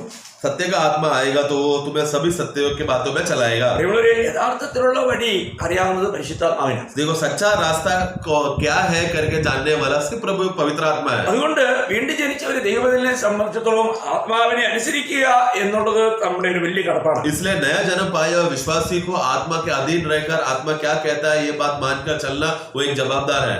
ഇന്ന് നമുക്ക് എത്രമാത്രം ആത്മാവിനെ അനുസരിക്കാൻ കഴിയുന്നുണ്ട്? आज हमें कितना पवित्र आत्मा को मानने हो पा रहा है? ഇതൊന്നും ഒരു വ്യക്തിയുടെ അഭിപ്രായമല്ല കേട്ടോ. ये कोई मेरा कोई अभिप्राय या मैं ऐसा करना चाहिए ऐसा है करके कोई विचार की बात नहीं कह रहा मैं. നമ്മൾ വീണ്ടും ജനിച്ചു, നമ്മൾ രക്ഷിക്കപ്പെട്ടു. ഇന്ന് നമ്മൾ എങ്ങനെയാണ് യഥാർത്ഥത്തിൽ നടക്കുന്നത്, ജീവിക്കുന്നത്? आज हम नया जन्म पाए, उद्धार हो चुके हैं, तो वास्तव में हम कैसा चलना चाहिए? നമ്മൾ ദൈവത്തിന്റെ ആത്മാവിനെ പ്രാപിച്ചിട്ട് ഈ ആത്മാവിനാൽ നടക്കുന്ന അനുഭവം നമുക്കുണ്ടോ? क्या आत्मा के द्वारा हम लोग नया जन्म प्राप्त करने के द्वारा इस आत्मा के अनुसार हम चल पा रहे हैं क्या? നമ്മൾ റോമാലേഖനം 8:4 വാക്യത്തിൽ വായിക്കുന്നു. रोमियो 8:4 में हम पढ़ते हैं, ജഡത്തെ അല്ല ആത്മാവിനെ അത്രേ അനുസരിച്ച് നടക്കുന്ന നമ്മിൽ ന്യായപ്രമാണത്തിന് നീതി നിവൃത്തിയാകേണ്ടത് തന്നെ. അപ്പോൾ ആത്മാവിനെ അനുസരിച്ച് നടക്കുന്ന നമ്മൾ. आमीन. 8:4 पढ़ेंगे.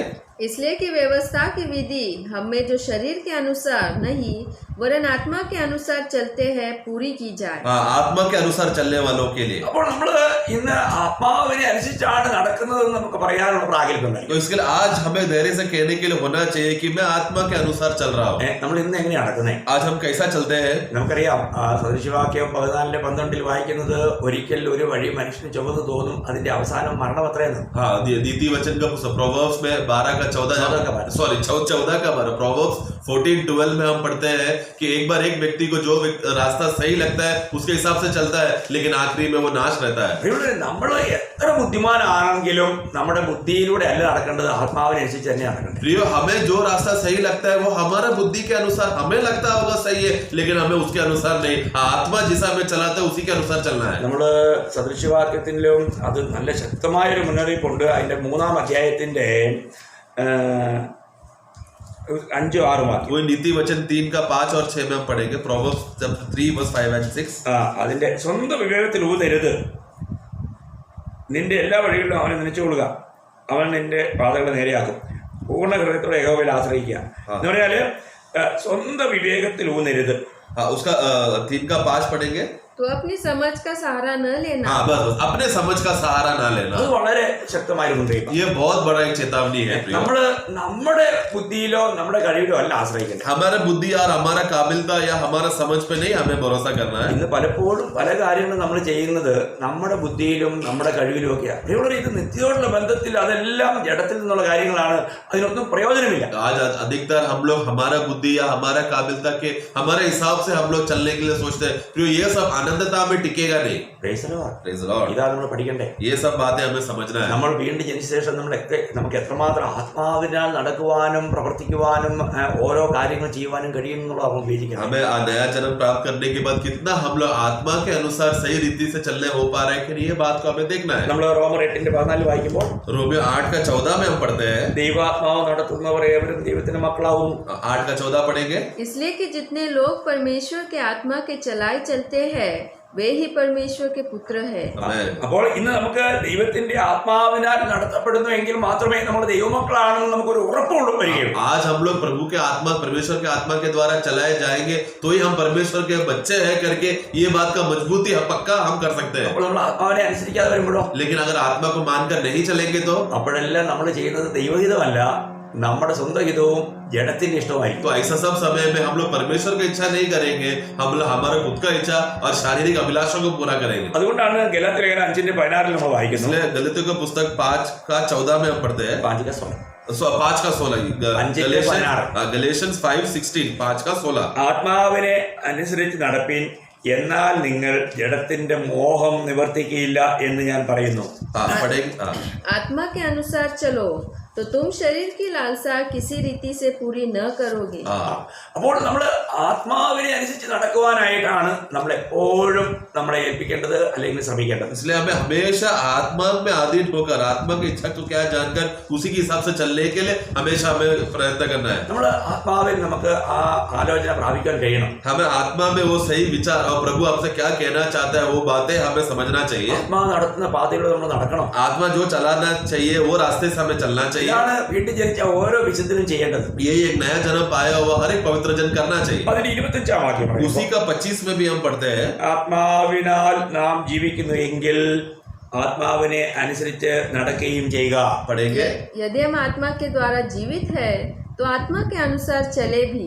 हमें അപ്പോൾ നമുക്ക് ഓരോ ദിവസവും നമ്മൾ ചെയ്യേണ്ട കാര്യങ്ങളായിരുന്നു. तो ये एक एक प्रतिदिन हमें करने वाली बातें हैं. നമുക്ക് ആത്മാവിനെ അനുസരിക്കാൻ കഴിയുക. हमें आत्मा के अधीन होकर के अनुसार चलना. ഈ ആത്മാവ് നമ്മളിൽ ഉണ്ടെങ്കിൽ നമുക്ക് എത്രമാത്രം ഈ ആത്മാവിനെ കേൾക്കുവാനും അനുസരിക്കാനും നമുക്ക് കടപ്പാടുണ്ട്. तो ये आत्मा अगर हमारे अंदर है तो कितना हमें उनका बातें सुनकर उनका आज्ञा के अनुसार चलने का जिम्मेदारी है हमारा. ദൈവം നമുക്ക് തന്റെ ആത്മാവിനെ പകർന്നിരിക്കും എന്നുള്ള അറിവ് തന്നെ എത്ര ശ്രേഷ്ഠമാണ്. प्रभु ने परमेश्वर ने अपना आत्मा को हमारे अंदर उड़ेला है. ये जानकारी कितना श्रेष्ठ बात है. നാം ദൈവത്തിന്റെ ആത്മാവ് വസിക്കുന്ന ആലയമാണ്. हम लोग परमेश्वर का आत्मा में निवास करने वाला मंदिर है. എത്ര വലിയ കാര്യമാണ്. कितना बड़ी बात है. ദൈവം തമ്മിൽ വസിക്കുന്നു എന്നുള്ള ഈ അറിവ് തന്നെ എത്ര ശ്രേഷ്ഠമാണ്. परमेश्वर हमें निवास कर रहा है बोलना तो कितना बड़ी बात है वो. നമുക്കറിയാം 1 കൊരിന്ത്യർ അതിന്റെ 3-ാം അധ്യായം पहला कोरिन्थी 3रा अध्याय അതിന്റെ 16-ാം വാക്യം. उसका 16वां वाक्य. നിങ്ങൾ ദൈവത്തിന്റെ മന്ദിരമെന്നും ദൈവത്തിന്റെ ആത്മാവ് നിങ്ങളിൽ വസിക്കുന്നു എന്നും അറിയുന്നില്ലയോ? ഒരു ചോദ്യമാണ്. അറിയുന്നില്ലയോ? और एक सवाल पूछ रहा है. 3 का 16 पढ़ेंगे. क्या तुम नहीं जानते कि हाँ. तुम परमेश्वर का मंदिर हो हाँ. और परमेश्वर का आत्मा तुम में वास करता है. हाँ. അപ്പോൾ ദൈവം നമ്മളോട് കൂടെ വസിക്കുന്നു. तो इसलिए परमेश्वर हमारे साथ निवास करता है. ഈ കർത്താവിന്റെ ആത്മാവ് നമ്മളിൽ വസിക്കാന്ന് പറയുമ്പോൾ ഞാൻ നേരത്തെ ഓർമ്മിച്ചല്ലോ, ഏക ദൈവം നമ്മളോട് കൂടെ വസിക്കുകയാണ്. तो पवित्र आत्मा हमारे अंदर निवास कर रहा है मतलब मैंने जैसा आपको पहले भी बताया कि त्रिएक परमेश्वर है जो हमारे अंदर बसा है. പുത്രനുണ്ടെങ്കിൽ അവിടെ പിതാവും പരിശുദ്ധാത്മാവും ഉണ്ട്. पुत्र जहाँ पर है उधर पिता भी है और पवित्र आत्मा भी है. പരിശുദ്ധാത്മാവ് എവിടെയുണ്ടോ അവിടെ പുത്രനും പിതാവും ഉണ്ട്. और पवित्र आत्मा जिधर है वहाँ पर पिता और पुत्र भी है. പിതാവ് എവിടെയുണ്ടോ അവിടെ പുത്രനും പരിശുദ്ധാത്മാവും ഉണ്ട്. और जिधर पिता है उधर पुत्र और पवित्र आत्मा भी है. അവരൊരിക്കലും വേർപെട്ടിരിക്കുന്നില്ല. वो लोग कभी भी अलग नहीं रहता. അപ്പൊ അതുകൊണ്ട് തന്നെ ഏക ദൈവം നമ്മളോട് ഉള്ളപ്പോൾ इसलिए जब भी त्रिएक परमेश्वर हमें बसा है करके कहते समय में അവിടെ ആത്മാവിനോടുള്ള ബന്ധത്തിൽ ചില അരുതുകളുണ്ട്. ചില അരുത്, ഒരു 7 അരുത് ഞാൻ പെട്ടെന്ന് പറയാം. चाहिए ले अंदर कार्य. हाँ, चाहिए. तो ओके. तो उसमें जो पवित्र आत्मा ऐसा समय में जब हमारे अंदर बसते समय में ऐसा कुछ बातें हैं, 7 बातें हैं जो हम करना नहीं चाहिए, जो मना है. Praise the Lord. Praise the Lord. നമ്മൾ ചിലപ്പോൾ പറയാറില്ലേ, വ്യഭിചരിക്കരുത്, മോഷ്ടിക്കരുത്, അരുത് അരുത് അരുത്. അങ്ങനെ പരിശുദ്ധാത്മാവിനോട് ചില അരുതുകളുണ്ട്. जैसे हम लोग वाक्य पढ़ते हैं समय में व्यभिचार नहीं करना, मोहन नहीं करना, ये बात नहीं करना, वो बात नहीं करना, जो मनाही है ना, उसी तरह पवित्र आत्मा हमारे अंदर रहते समय में 7 बातें हैं जो मना है, जो हम नहीं करना चाहिए. അത് ഞാൻ പെട്ടെന്ന് പറയാം. मैं फटाक से कहना चाहूंगा. ഒന്ന് നമ്മള് എഫേസ്യർ 4:30 एफेसियों का पुस्तक 4 का 30 में जब हम पढ़ते हैं, നമ്മൾ ഒരിക്കലും വായിച്ചതാണ്. ये हमने बात पढ़ा था. എങ്കിലും അതിന്റെ ആദ്യ ഭാഗത്ത് വായിക്കുന്നത് ദൈവത്തിന്റെ പരിശുദ്ധാത്മാവിനെ ദുഃഖിപ്പിക്കരുത്. परमेश्वर के पवित्र आत्मा को शोकित मत करो. हाँ बस मत करो. नहीं करने वाला बात है कि पवित्र आत्मा को शोकित ना करो. അപ്പോൾ ദൈവത്തിന്റെ ആത്മാവ് എപ്പോഴാണ് ദുഃഖിക്കുന്നത്? पवित्र आत्मा कब हमें दुखी होता है? ഇപ്പൊ നമ്മൾ ചിന്തിക്കുക, ഇപ്പം എന്നെ സംബന്ധിച്ചിടത്തോളം നമ്മൾ ഒരുമിച്ച് ഇപ്പം യാത്ര ചെയ്യാണ്.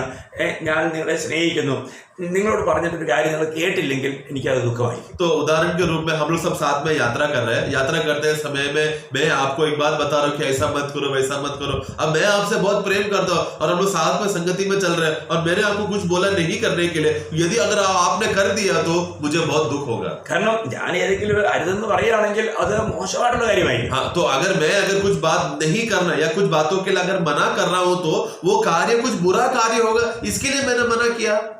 അപ്പൊ ദൈവത്തിന്റെ പരിശുദ്ധാത്മാവ് ഒരിക്കലും ഒരു നല്ല കാര്യം വേണ്ടെന്ന് പറയല, വേണ്ടാത്ത കാര്യങ്ങളെ അരുതെന്ന് പറയുള്ളൂ. हाँ, इसलिए पवित्र आत्मा जब हमारे अंदर कुछ बात को मना ही करे, कुछ बात के लिए रोकेगा, कोई बुरा काम को ही रोकेगा ना, अच्छा काम के लिए मना करेगा क्या? അപ്പൊ ദൈവം നമ്മളൊരു കാര്യം പറയുന്നെങ്കിൽ അത് നമ്മുടെ നന്മയ്ക്ക് വേണ്ടിയിട്ടും നിത്യതയുടെ ലാഭത്തിന് വേണ്ടിയിട്ടും അത് നമ്മൾ കേട്ട് അനുസരിക്കുന്നില്ലെങ്കിൽ അവിടെ നമ്മൾ ആത്മാവിനെ ദുഃഖിപ്പിക്കുക. तो इसलिए प्रभु जब हमको जो भी बातें बोलते समय में वो हमारा लाभ के लिए है, अनंत काल के लिए उसको फायदा होता है. ऐसा बात अगर नहीं मानेंगे तो हम पवित्र आत्मा को दुखी कर रहे हैं. നമ്മൾ ശ്രദ്ധിക്കുക, ശ്രദ്ധിക്കുക. इसलिए बात समझना प्रियो, നമ്മളോട് നമ്മളുടെ ദൈവത്തിന്റെ ആത്മാവ് സംസാരിക്കുന്നുണ്ടോ? एक पहली बात है कि क्या हमें परखना है कि क्या पवित्र आत्मा हमसे बात कर रहा है क्या? അങ്ങനെ ദൈവത്തിന്റെ ആത്മാവ് നമ്മളോട് സംസാരിച്ചിട്ട് നമ്മളത് കേട്ട് അനുസരിക്കാത്ത ഒരു അനുഭവം ഉണ്ടെങ്കിൽ അവിടെ എല്ലാം നമ്മുടെ പരിശുദ്ധാത്മാവിനെ ദുഃഖിപ്പിക്കുക. तो जब भी पवित्र आत्मा हमसे बात करते समय में वो बात को सुनते ही नहीं है, वो बात को मानते ही नहीं है, तो ऐसा अवस्था में हम पवित्र आत्मा को दुखी कर रहे हैं. ഇപ്പോൾ തന്നെ നിങ്ങൾ ദൈവവചനം കേട്ടോണ്ടിരിക്കുക. अभी आप लोग प्रभु का वचन सुन रहे हैं ना? ഇപ്പോൾ തന്നെ ചില കാര്യങ്ങൾ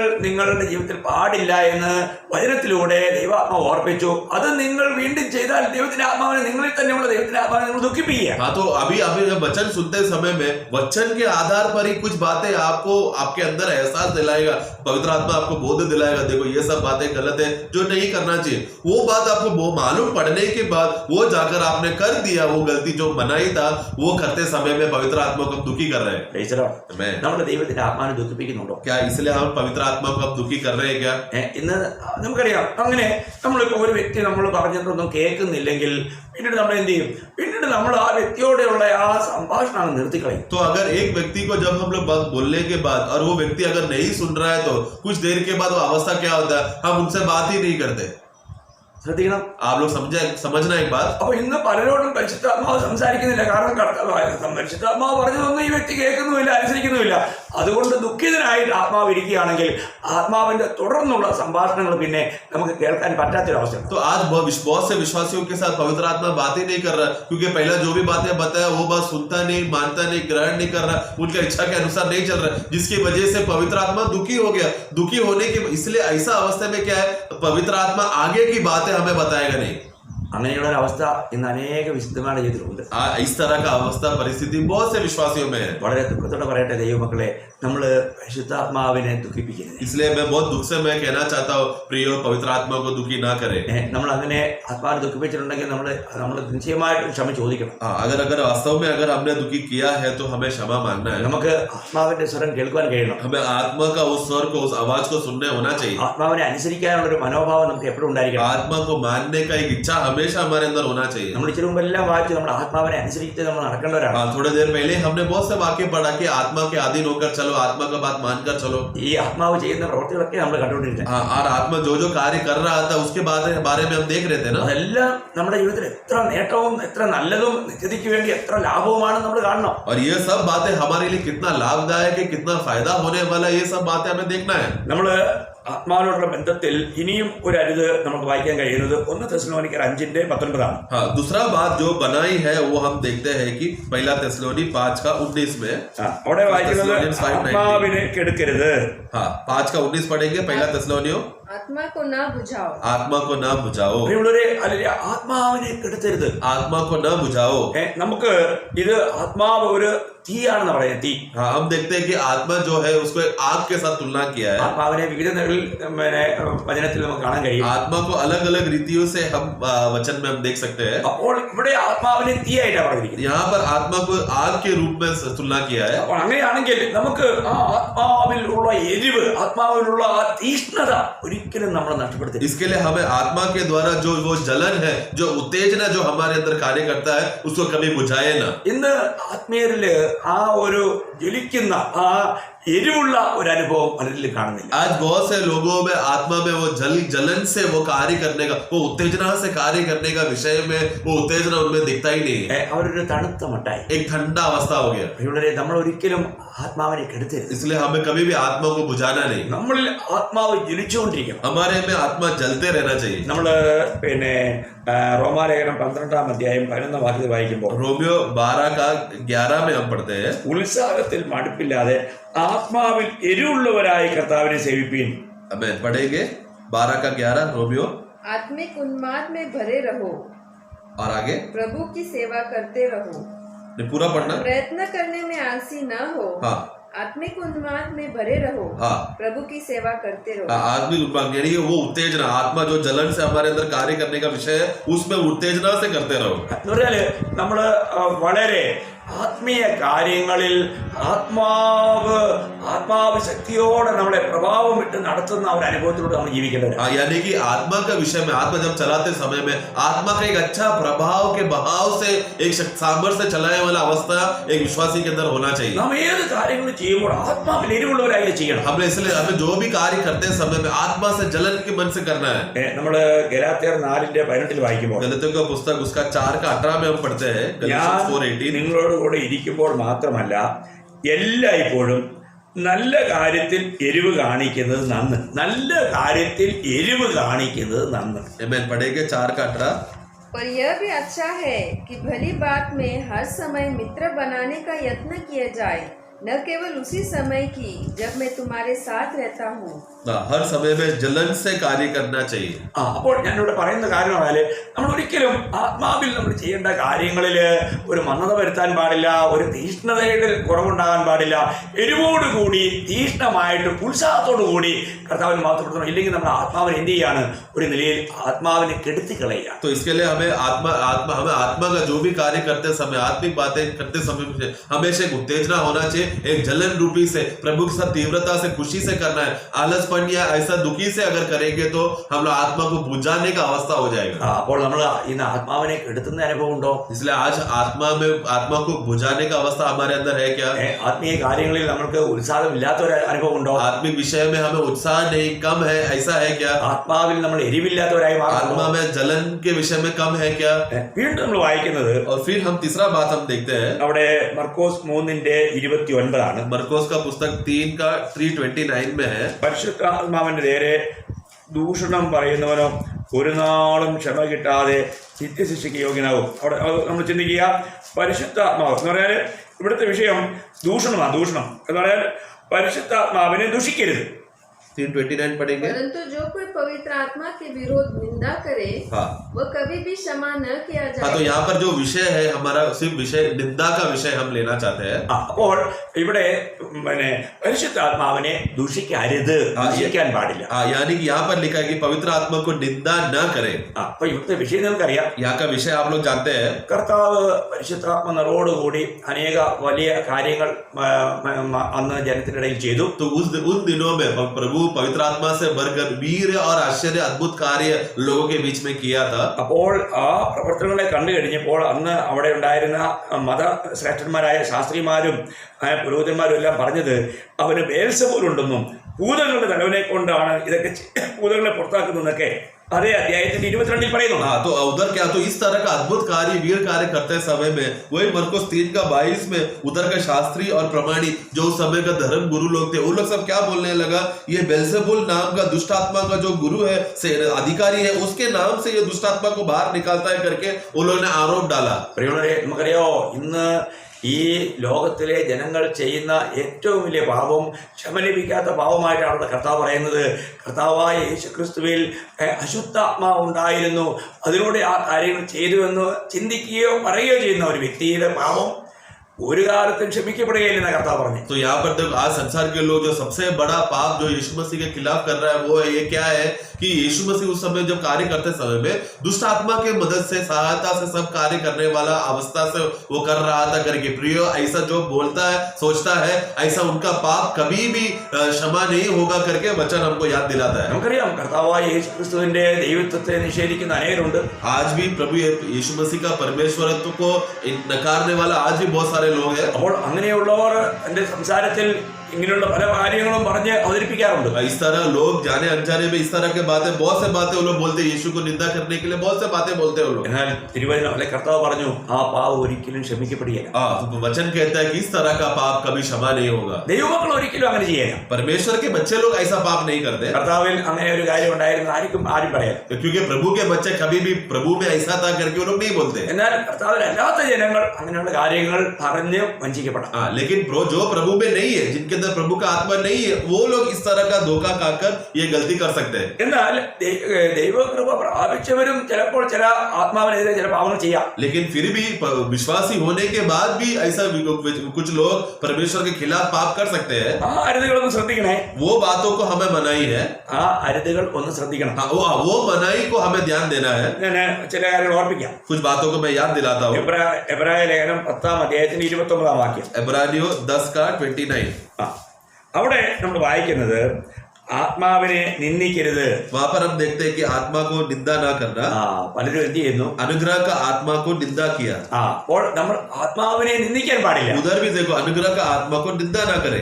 നമുക്ക് നാം പലപ്പോഴും ആത്മാവിനെ നിന്ദിക്കുന്നത് എപ്പോഴാണ്? നമ്മുടെ ആത്മാവിനെ പൂർണ്ണമായിട്ടും വിധേയപ്പെടാതെ വരുമ്പോൾ. हम लोग आत्मा की निंदा कब करते हैं? जब पूर्ण रीति से आत्मा का अधीन नहीं होते तब, അല്ലെങ്കിൽ ദൈവഹിതം അറിഞ്ഞിട്ടും അതിനെതിരായി നമ്മൾ ചില കാര്യങ്ങൾ ചെയ്യുമ്പോൾ, या फिर परमेश्वर का इच्छा जानने के बाद भी उनके इच्छा के खिलाफ कार्य करना। അപ്പോൾ ഇവിടെ വായിക്കുന്നത് നമ്മൾ ആത്മാവിനെ നിന്ദിക്കാൻ പാടില്ല. इधर हम देखते हैं कि उस आत्मा को निंदा ना करें।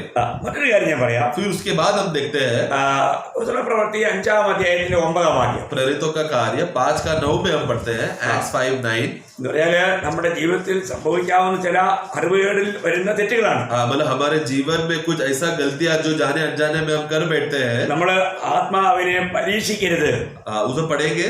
यह क्या बात है कि तुम दोनों ने प्रभु के आत्मा की परीक्षा आत्मा को परीक्षा ना करे। അപ്പോൾ നമ്മൾ ആത്മാവിനെ പരീക്ഷിക്കരുത്. हम लोग आत्मा का परीक्षा कभी नहीं करे। നമ്മൾ അറിഞ്ഞോ അറിയാതെയോ ചില നിർണയങ്ങൾ എടുക്കുമ്പോൾ അത് ദൈവത്തിന്റെ ആത്മാവിനോടുള്ള പരീക്ഷയായി മാറുകയാണ്. हम लोग जाने अनजाने में जब कुछ निर्णय, कुछ बातें हम लोग करते हैं समय में, वो वास्तव में पवित्र आत्मा का हम लोग परीक्षा ले रहे हैं। ഇവിടെ ആക്ച്വലി അനന്യാസും സഫീറയും ആത്മപ്രേരണയാലാണ് ഒരു തീരുമാനം എടുത്തത്. यहाँ पर अनन्यास और सफीरा ने, आप देखो, पवित्र आत्मा से वो लोग ने निर्णय लिया, എന്നാൽ ആ നിർണയത്തിൽ അവർ ആത്മാവിനെ പരീക്ഷിച്ചു. लेकिन उस निर्णय में वो लोग ने आत्मा का भी परीक्षा किया। വന്ന പരാജയം നിങ്ങൾക്കറിയാം. उनके जीवन में आया हुआ हार का अवस्था आप जानते हैं। അപ്പോൾ നമ്മൾ ഒരിക്കലും ആത്മപ്രേരണയാൽ ഒരു കാര്യം അതിലുണ്ടെങ്കിൽ അത് അതുപോലെ തന്നെ ആത്മാവ് പറഞ്ഞതുപോലെ തന്നെ നമ്മൾ ചെയ്യണം. इसलिए आत्मा के प्रेरणा के द्वारा जो भी कार्य हमारे अंदर निर्णय लेने का विषय आता है, वो जैसा आत्मा बोला वैसा पूरा रीति से हमें करना है। ഞാൻ ഇതിനു മുമ്പ് പറഞ്ഞിട്ടുള്ള ഒരു കാര്യമാണ്. इसके पहले भी मैंने ये बात बताया है। CT സ്റ്റഡ് എന്ന് പറയുന്ന ഒരു ദേവദാസൻ, CT स्टड नाम का एक प्रभु का दास, അദ്ദേഹത്തോട് ദൈവത്തിന്റെ ആത്മാവ് പറഞ്ഞു, നീ നിനക്കുള്ളതെല്ലാം വിറ്റ്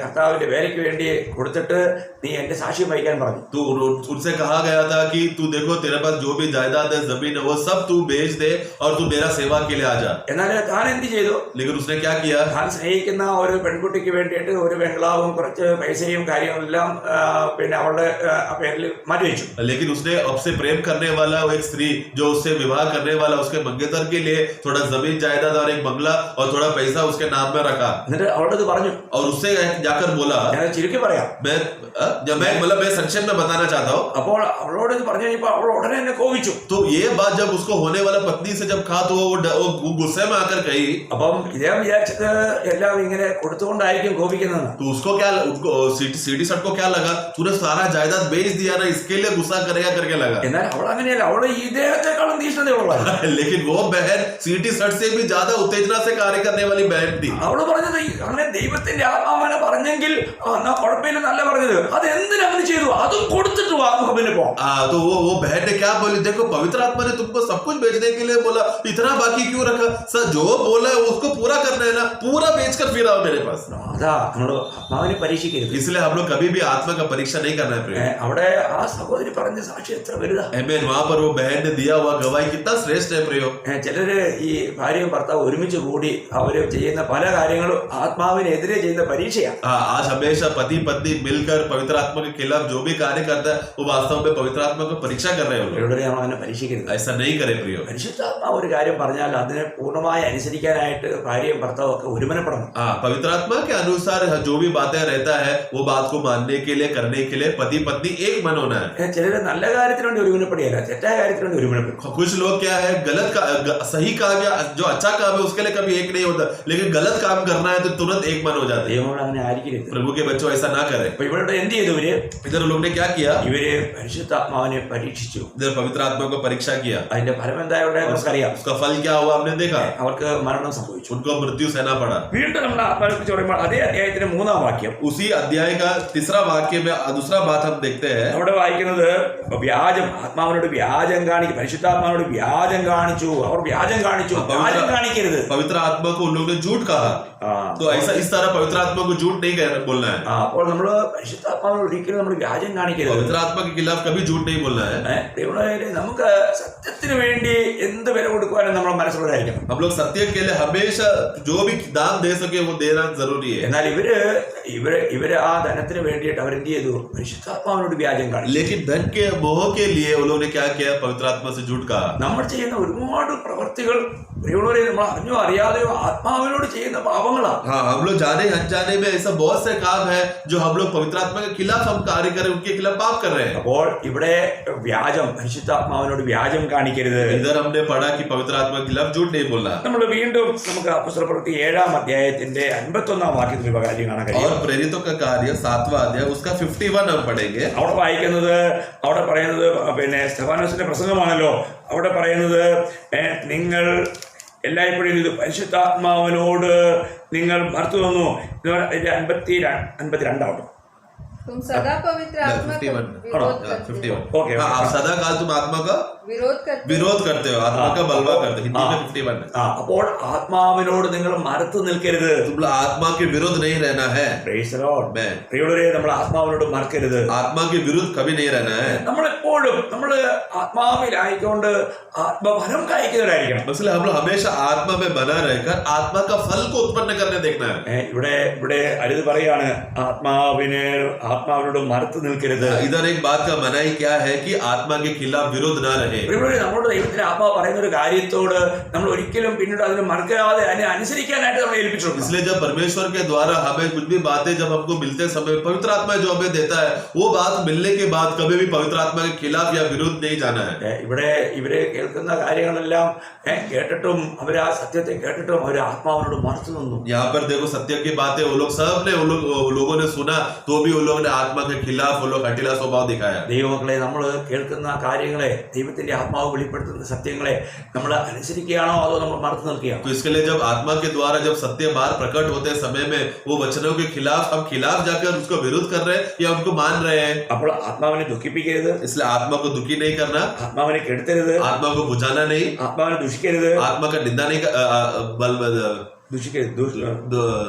दूषण बुराई नहीं करना, ആത്മാവിനെ നിന്ദിക്കരുത്, आत्मा का निंदा नहीं करना, ആത്മാവിനെ പരീക്ഷിക്കരുത്, आत्मा का परीक्षा नहीं करना, ആത്മാവിനോട് വ്യാജം കാണിക്കരുത്, आत्मा से झूठ नहीं बोलना, ആത്മാവിനോട് മറുത്തു നിൽക്കരുത്, और आत्मा का विरुद्ध नहीं रहना है. നാം ആത്മാവിനെ അനുസരിക്കണം. हम लोग हमेशा आत्मा को मानना है. നാം ആത്മാഫലമുള്ളവരായിരിക്കണം. हम लोग आत्मा का फल से भरना चाहिए. ഇന്ന് രാവിലെ എഴുന്നേറ്റ് ആത്മാവിന്റെ ഫലം പരിശോധിച്ചോ? आज सुबह सवेरे उठकर आत्मा का फल को जांचा किया? ആത്മാവിന്റെ ഫലം ഓർമ്മയുണ്ടോ? आत्मा का फल याद है क्या? ഞാൻ ഒരുപാട് നാളായിട്ട് ഇപ്പൊ നിങ്ങളോട് ചോദിക്കാറില്ല. मैं बहुत समय से अभी मैं आप लोगों को पूछ रहा नहीं हूँ. നമുക്ക് ഒരുമിച്ച് പറയാം. हम लोग एक साथ बोलेंगे. നിങ്ങൾ എന്നോട് പറയണം കേട്ടോ. आप लोग भी मेरे साथ बोलना. നിങ്ങൾ എവിടെയാണെങ്കിൽ എന്നോട് പറയണം. आप लोग जिधर भी रहेगा मेरे साथ बोलना. വേദപുസ്തകം തുറക്കാൻ പറയണം. बाइबल मिला खोले बोलना. Praise the Lord. Praise the Lord. ഓർമ്മയുണ്ടല്ലോ? याद रहेगा क्या? കാരണം ഓരോ കാര്യങ്ങളും ചെയ്യുമ്പോൾ നമ്മൾ ആത്മാവിൽ തന്നെ ആയിരിക്കുന്നോ, ആത്മാവിലാൽ കാര്യങ്ങൾ ചെയ്യുന്നുണ്ടോ എന്ന് നമ്മുടെ ജീവിതത്തിൽ നമ്മൾ അനുഭവമാക്കേണ്ട കാര്യമാണ്. एक एक दिन एक एक समय में हम लोग आत्मा में बने हैं करके या नहीं, ये सब बातों का हमें व्यक्तिगत अनुभव करके हमें रहना है. എന്താണ് ആത്മാവിന്റെ ഫലം? आत्मा का फल क्या है? ആത്മാവിന്റെ ഫലമല്ല ചോദിച്ചേ. आत्मा का वरदान के बारे में मैं नहीं पूछ रहा. നിങ്ങൾക്ക് ആത്മാവിന്റെ ഫലം എത്രയുണ്ടെന്നൊക്കെ എത്രയൊക്കെയാണ് അതിന്റെ വിഷയങ്ങളൊക്കെ നിങ്ങൾക്ക് അറിയാം. आत्मा का वरदान और वर और वो सब क्या है करके बोलो तो आपको अच्छी तरह से मालूम रहेगा. ആത്മാവിന്റെ ഫലമാണ് നമുക്ക് ദൈവം നോക്കുന്നത്. लेकिन आत्मा का फल को है जो प्रभु देखता है. അപ്പൊ ഞാനങ്ങ് പറയാൻ പോവാ. मैं बोलने जा रहा हूँ. എനിക്ക് തെറ്റുപറ്റാൻ കേട്ടോ. मुझसे भी गलत हो सकता है. നിങ്ങളെ കൊണ്ട് സൂക്ഷിക്കണം. इसलिए आप लोग ध्यान से सुनना.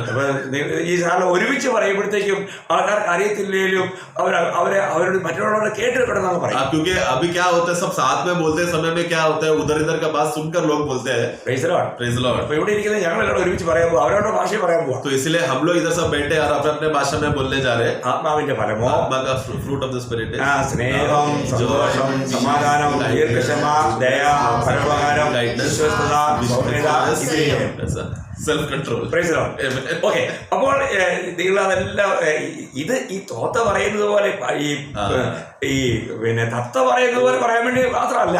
तो ये क्या अभी सब लोग साथ में बोला, मैं विश्वास करता हूँ, लेकिन ये जैसा तोता बकबक करता है वैसा बकबक बोलने के लिए नहीं मैं आपको बुलवाया। ഈ തത്തയെ പഠിപ്പിച്ചു കഴിഞ്ഞാൽ അതിനോട് പറയാൻ പറയും, പക്ഷെ അതും അതിന്റെ ജീവിതമായിട്ട് ആരും ബന്ധമില്ല. हाँ, एक तोता को हम लोग ट्रेन करेगा तो वो जैसा बोलते हैं वैसा आप सिखाया वैसा बोलेगा, लेकिन वो तोते के साथ जीवन में कोई रिश्ता नहीं है। ഇത് അങ്ങനെയുള്ള കാര്യമല്ല കേട്ടോ. तो ये बात वैसा बात नहीं है, तोता जैसा बकबक करने के लिए नहीं ഇത് है। ആത്മാവിനെ പ്രാപിച്ച നമ്മളിൽ കാണേണ്ടതും നമ്മളിൽ ഉണ്ടായിരിക്കേണ്ടതുമായിരിക്കുന്ന ആത്മഫലങ്ങളാണ്. ये आत्मा के द्वारा चलाया जाकर आत्मा के प्रेरणा पाकर वो फल के विषय में है जो हमें दिखना चाहिए। അങ്ങനെ നമ്മൾ ആത്മഫലമുള്ളവരാണെങ്കിൽ, इस तरह आत्मा के फल से भरे हैं तो നമ്മള് ദൈവത്തിന്റെ ദൃഷ്ടിയിൽ എങ്ങനെയായിരിക്കും? तो हम लोग प्रभु की उपस्थिति में कैसे रहेंगे? നിശ്ചയമായിട്ടും ദൈവത്തെ മഹത്വപ്പെടുന്നവരായിരിക്കും. हम लोग वास्तव में प्रभु का महिमा करने वाले लोग रहेंगे। പ്രിയമുള്ളവരെ, നമ്മൾ ഈ ആത്മാവിനെ അനുസരിച്ച് ജീവിക്കുമ്പോൾ, ആത്മഫലം കൊടുക്കുമ്പോഴാണ് യഥാർത്ഥത്തിൽ ദൈവം മഹത്വപ്പെടുന്നത്. इसलिए हम लोग आत्मा के अनुसार जितने समय में आत्मा का फल को प्रकट करके एक स्वभाव हमारे अंदर दिखेगा।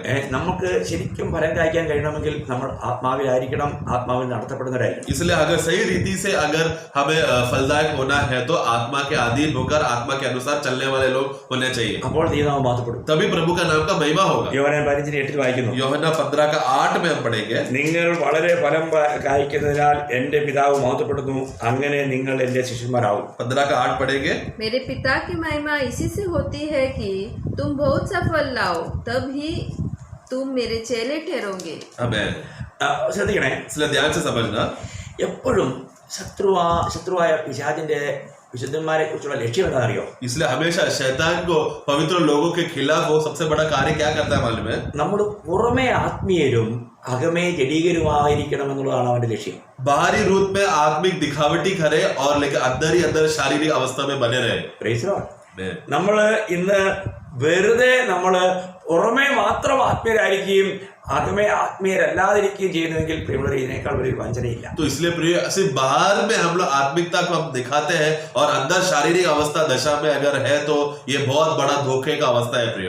നമ്മള് പലപ്പോഴും പല വിശുദ്ധന്മാരും ചെയ്യുന്ന ഒരു കാര്യം, മറ്റുള്ളവർ നമ്മളെ ശ്രദ്ധിക്കുവാനും നമ്മളെ ആത്മീയരെന്ന് കാണുവാനും വേണ്ടി പുറമെ മാത്രം ഒരു ആത്മീയത കാണിക്കുക. तो हम लोग हमेशा अधिकतर ज्यादा लोगों को जो मैंने देखा है वो हमेशा बाहरी रूप में लोग देखकर बोले कि ये लोग आत्मिक है, इस तरह बाहरी रूप का एक भक्ति का वेश दिखाकर आते हैं। അങ്ങനെയുള്ളവർ നിശ്ചയമായും ജഡീകന്മാരാണ്. अगर ऐसा लोग वास्तव में शारीरिक विश्वासी है, അവരുടെ ജീവിതത്തിലൂടെ അവർ വാസ്തവം ചെയ്യുന്നത് ഒരു വലിയ വഞ്ചനയാണ്. और वो लोग उनके जीवन के द्वारा वो लोग प्रभु के खिलाफ एक बहुत बड़ा धोखा अवस्था कर रहे हो लोग। അതുകൊണ്ട് ഞാൻ നിങ്ങൾ പറയട്ടെ, इसलिए मैं एक बात बताना चाहता हूँ, നമ്മുടെ ഈ ചെറിയൊരു ആയുസ് നമ്മളെപ്പോഴും നമ്മളെ കുറിച്ച് നല്ല ബോധത്തോടെ ജീവിക്കണം. इसलिए ये छोटा सा ये उम्र जो प्रभु ने आपको दिया है, हम अच्छा बोध्य से हमें कार्य करना है।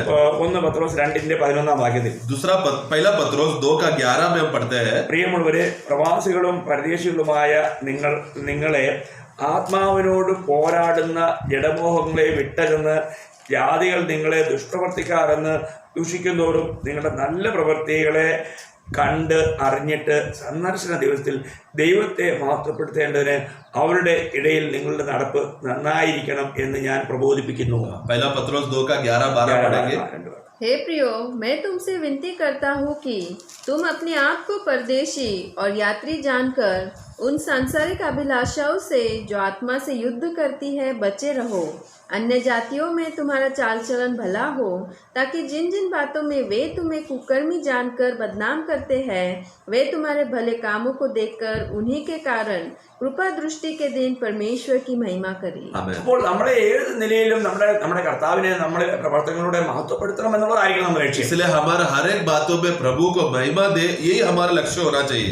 നമ്മുടെ ആത്മാവിനോട് പോരാടുന്ന ജഡമോഹങ്ങളെ നമ്മൾ വിട്ടകലണം. इसलिए हमारे आत्मा के खिलाफ, इंग्लिश ट्रांसलेशन में वो प्राण है, फिर हमारे प्राण के खिलाफ जो शारीरिक अभिलाषा जो हमेशा हमसे युद्ध करता है, उसके खिलाफ हमेशा हमें दूर रहना है। ഇവിടെ ഞാനത് പറയാൻ മറന്നുപോയി. അപ്പോൾ ഇവിടെ ഈ ആത്മാവ് പറഞ്ഞിരിക്കുന്നത് നമ്മുടെ പ്രാണനോടുള്ള ബന്ധത്തിലാണ്. അപ്പോൾ പ്രാണനോട് പോരാടുന്ന ജഡമോഹങ്ങൾ. तो यहाँ पर मैं बताने के लिए भूल गया, यहाँ पर एक्चुअली वो आत्मा नहीं प्राण आना चाहिए, प्राण के विरुद्ध युद्ध करने वाला शारीरिक अभिलाषा है। അപ്പോൾ നമ്മുടെ ഇഷ്ടങ്ങളിലേക്ക് അതിനെ എങ്ങനെയെങ്കിലും കൊണ്ടുവന്ന് നമ്മളെ വഞ്ചിക്കുവാനാണ് ശത്രു ശ്രമിക്കുന്നത്. क्योंकि हमारा पसंद का, हमारे इच्छा की बातें कर ले करके इस तरह का अवस्था परिस्थिति शैतान लाने के लिए हमारे जीवन में लाने की कोशिश करता है। പലപ്പോഴും നമ്മൾ ആഗ്രഹിക്കുന്ന സ്നേഹിക്കുന്നതൊക്കെ നമ്മുടെ പ്രാണന് നമ്മുടെ നിത്യതയ്ക്ക് തടസ്സങ്ങളായിരിക്കാം. यस यस कभी अधिकतर क्या होता है, हमारे प्राण को प्रिय जानने वाला जो भी बातें हमारे पसंद की इच्छा के अनुसार अब जाएगा तो वो क्या होगा, अनंतता के लिए बहुत बड़ा नुकसान होगा वो. എന്നാൽ ചിലപ്പോഴൊക്കെ അത് ദൈവം നമ്മൾ ചോദിക്കാറുണ്ട്. और कभी कभी प्रभु हमसे पूछता भी है, നമ്മളത് കേട്ടില്ല എന്ന് നടിച്ചാൽ പോകും. और हम लोग ना सुनकर हम लोग अनजान होकर हम लोग चलने लगते हैं. ഒരു കാര്യം പറഞ്ഞ് നമ്മൾ നിർത്തിയേക്കാം. एक बात और कहना चाहता हूँ, നമ്മള് ആത്മാവിനെ കേൾക്കണം, കർത്താവിനെ കേൾക്കണം. हमें आत्मा को सुनना है, प्रभु को सुनना है. അപ്പോൾ കർത്താവ് പറയുന്ന നമ്മൾ കേട്ട് അനുസരിക്കണം. और प्रभु हमसे जो बोलता है वो हमें सुनना है, मानना है. ചിലപ്പോൾ നമുക്ക് ഇഷ്ടപ്പെട്ടില്ലെന്ന് വന്നേക്കാം. शायद हमको पसंद नहीं आएगा, ചിലപ്പോൾ വില കൊടുക്കേണ്ടതായിരിക്കാം. शायद क्योंकि कुछ कभी कभी हमको दाम देना पड़ता है. വിശ്വാസികളുടെ പിതാവായ അബ്രഹാമിനോട് ദൈവം ചോദിച്ച കാര്യമാണ്. विश्वासियों का पिता अब्राहम से परमेश्वर ने एक बात कहा था. ഉൽപ്പത്തി 22:2 सॉरी, उत्पत्ति का पुस्तक 22वां अध्याय उसका 22:2. അപ്പോൾ അവൻ നിന്റെ മകനെ, നീ സ്നേഹിക്കുന്ന നിന്റെ ഏകജാതനായ ഇസ്ഹാക്കിനെ തന്നെ കൂട്ടിക്കൊണ്ട് മോര്യാദേശത്ത് ചെന്ന് അവിടെ ഞാൻ നിന്നോട് കൽപ്പിക്കുന്ന ഒരു മലയിൽ അവനെ ഹോമയാഗം കഴിക്കുക എന്നറിയിച്ചത്. हाँ पढ़ेंगे उत्पत्ति 22:2. उसने कहा, अपने पुत्र को अर्थात अपने एकलौते पुत्र इसहाक को जिससे तू प्रेम रखता है संग लेकर मोरिया देश में चला जा और वहाँ उसको एक पहाड़ के ऊपर जो मैं तुझे बताऊंगा होमबलि करके चढ़ा. Praise the Lord. Praise the Lord. അപ്പോൾ ഇവിടെ ഞാൻ പറയാൻ ആഗ്രഹിച്ചത്, यहाँ पर मैं कहने का उद्देश्य है, നമ്മൾ സ്നേഹിക്കുന്നതിനെ കർത്താവ് ചോദിച്ചാൽ हम जिससे सबसे ज्यादा प्रेम करता है वो बात को जब प्रभु मांगेगा, നമ്മൾ കൊടുക്കാൻ തയ്യാറാകുമോ? हम देने के लिए तैयार रहेंगे क्या? സന്തോഷത്തോടെ, खुशी से देने के लिए होगा क्या? Praise the Lord. प्रभु का स्तुति हो. നമ്മൾ സ്നേഹിക്കുന്നതിനെ ആ കർത്താവ് ചോദിക്കുന്നത്. हम जो जिस बातों से प्रेम करता है वो चीज प्रभु मांगेगा, അത് കൊടുക്കാൻ തയ്യാറാകുമോ? वो बात देने के लिए तैयारी है क्या? നിങ്ങൾ ചിന്തിക്കണം. आप जरा सोचो. ദൈവമക്കളെ, നമ്മൾ കർത്താവിന്റെ മഹത്വത്തിന് വേണ്ടി സൃഷ്ടിക്കപ്പെട്ടവരാണ്. हे प्रियो, हम लोग सब लोग प्रभु परमेश्वर की महिमा के लिए सृजे गए हैं. അതുകൊണ്ട് നമ്മളിലൂടെ കർത്താവ് മഹത്വപ്പെടണമെങ്കിൽ अगर प्रभु हमसे अगर महिमा लेना है तो നമ്മുടെ കർത്താവ് എന്ത് പറഞ്ഞാലും അത് കേട്ട് അനുസരിക്കാൻ നമ്മൾ തയ്യാറായിരിക്കും. प्रभु हमसे जो भी मांगता है वो बात को हमें सुनकर मानकर करने के लिए इच्छा होना चाहिए. ഒരു വാക്കിയുടെ പെട്ടെന്ന് വായിച്ചോട്ടെ. एक वाक्य तुरंत पढ़ना चाहता हूँ. റോമർ 11 അവസാനം 36 വാക്യം. रोमियो 11:36 पढ़ेंगे. സകലവും അവനിൽ നിന്നും അവനാലും അവങ്കിലേക്കും ആകുന്നുവല്ലോ, അവൻ എന്നേക്കും മഹത്വം. ആമേൻ. 11:36 रोमियो. क्योंकि उसी की ओर से और उसी के द्वारा और उसी के लिए सब कुछ है, उसकी महिमा युगानुयुग होती रहे. आमीन. आमीन. അപ്പോൾ നമ്മൾ ചിന്തിക്കണം, നമ്മളിൽ ഉള്ളതെല്ലാം, നമുക്ക് ലഭിച്ചിരിക്കുന്നതെല്ലാം കർത്താവ് തന്നതാണ്. हमें जो मिला है, हमारे पास जो भी कुछ है वो सब प्रभु ने दिया है प्रियो. അത് കർത്താവിന്റെ മഹത്വത്തിന് വേണ്ടി കർത്താവ് ചോദിച്ചാൽ और वो बात को प्रभु अपने महिमा के लिए मांगे तो അത് നമുക്ക് കൊടുക്കണം. हमें देना है. അതിന് കൊടുക്കാൻ നമ്മൾ തയ്യാറായിരിക്കും. उसके लिए तैयारी होना जरूरी है. അവിടത്തേക്ക് മഹത്വം ഉണ്ടാവും. उनका महिमा होना चाहिए. അല്ല കർത്താവ് ഇത് ഞാൻ തരത്തില്ലെന്ന് പറയരുത്. नहीं तो ये प्रभु मैं नहीं दूंगा करके ऐसा नहीं അല്ല कहना. കർത്താവ് ഇത് ഞാൻ ചെയ്യാന്ന് പറയരുത്. या प्रभु ये मैं मुझसे नहीं होगा ऐसे करके नहीं कहना. കർത്താവ് ഇത് എന്നെ കൊണ്ട് പറ്റിയെന്ന് പറയരുത്. प्रभु ये मैं कर ही नहीं सकता, बहुत मुश्किल बात है, ऐसा नहीं करना. അങ്ങനെ ഒന്നും പറഞ്ഞ് നമ്മൾ ദൈവത്തെ ദുഃഖിപ്പിക്കരുത്. ऐसा सब बोलकर प्रभु को दुखी ना करे. ഇവിടെ അബ്രഹാം കൊടുത്തു, अब्राहम ने इधर दिया, അതിനാൽ ലോകത്ത് സകല ജാതികളും അനുഗ്രഹിക്കപ്പെട്ടു. जिसकी वजह से सारा जगत के सब अन्य जाति लोग भी आशीषित हुए. നമ്മൾ കർത്താവിനെ അനുസരിക്കുമ്പോൾ, हम लोग प्रभु का बात मानेंगे तो നമ്മൾ മറ്റുള്ളവർക്ക് ഒരു അനുഗ്രഹമായി हम മാറും. दूसरों के लिए भी आशीष बन जाते हैं. നമ്മളെ അതിനുവേണ്ടി ദൈവം ആക്കി വെച്ചിരിക്കുന്നത്. इसीलिए तो प्रभु ने हमें रखा है यहाँ पर. Praise the Lord. Amen. നമ്മൾ മറ്റുള്ളവർക്ക് അനുഗ്രഹമാകാൻ വേണ്ടിയാണ് ആക്കി വെച്ചിരിക്കുന്നതാണ് 1 പത്രോസ് 3:9 വായിക്കുന്നത്. पहला पत्रोस 3:9 पढ़ते समय में दूसरों का आशीष के लिए हमें बनाया गया है, यहाँ पर रखा है, संभाला है, उसके लिए हम पढ़ते हैं. നമ്മൾ അനുഗ്രഹമാകണമെങ്കിൽ अगर हमें आशीष होना है तो നമ്മൾ കർത്താവിനെ കേട്ട് അനുസരിക്കുന്നതായിരിക്കും. हम लोग प्रभु को सुनकर मानने वाले लोग होने चाहिए. കർത്താവ് നമ്മളെ അനുഗ്രഹിക്കട്ടെ. प्रभु हम सबको आशीष करे. നിങ്ങൾക്ക് എല്ലാവർക്കും കർത്താവിന്റെ കൃപ കൂടെ. हम सब में प्रभु का अनुग्रह बने रहे. आमीन.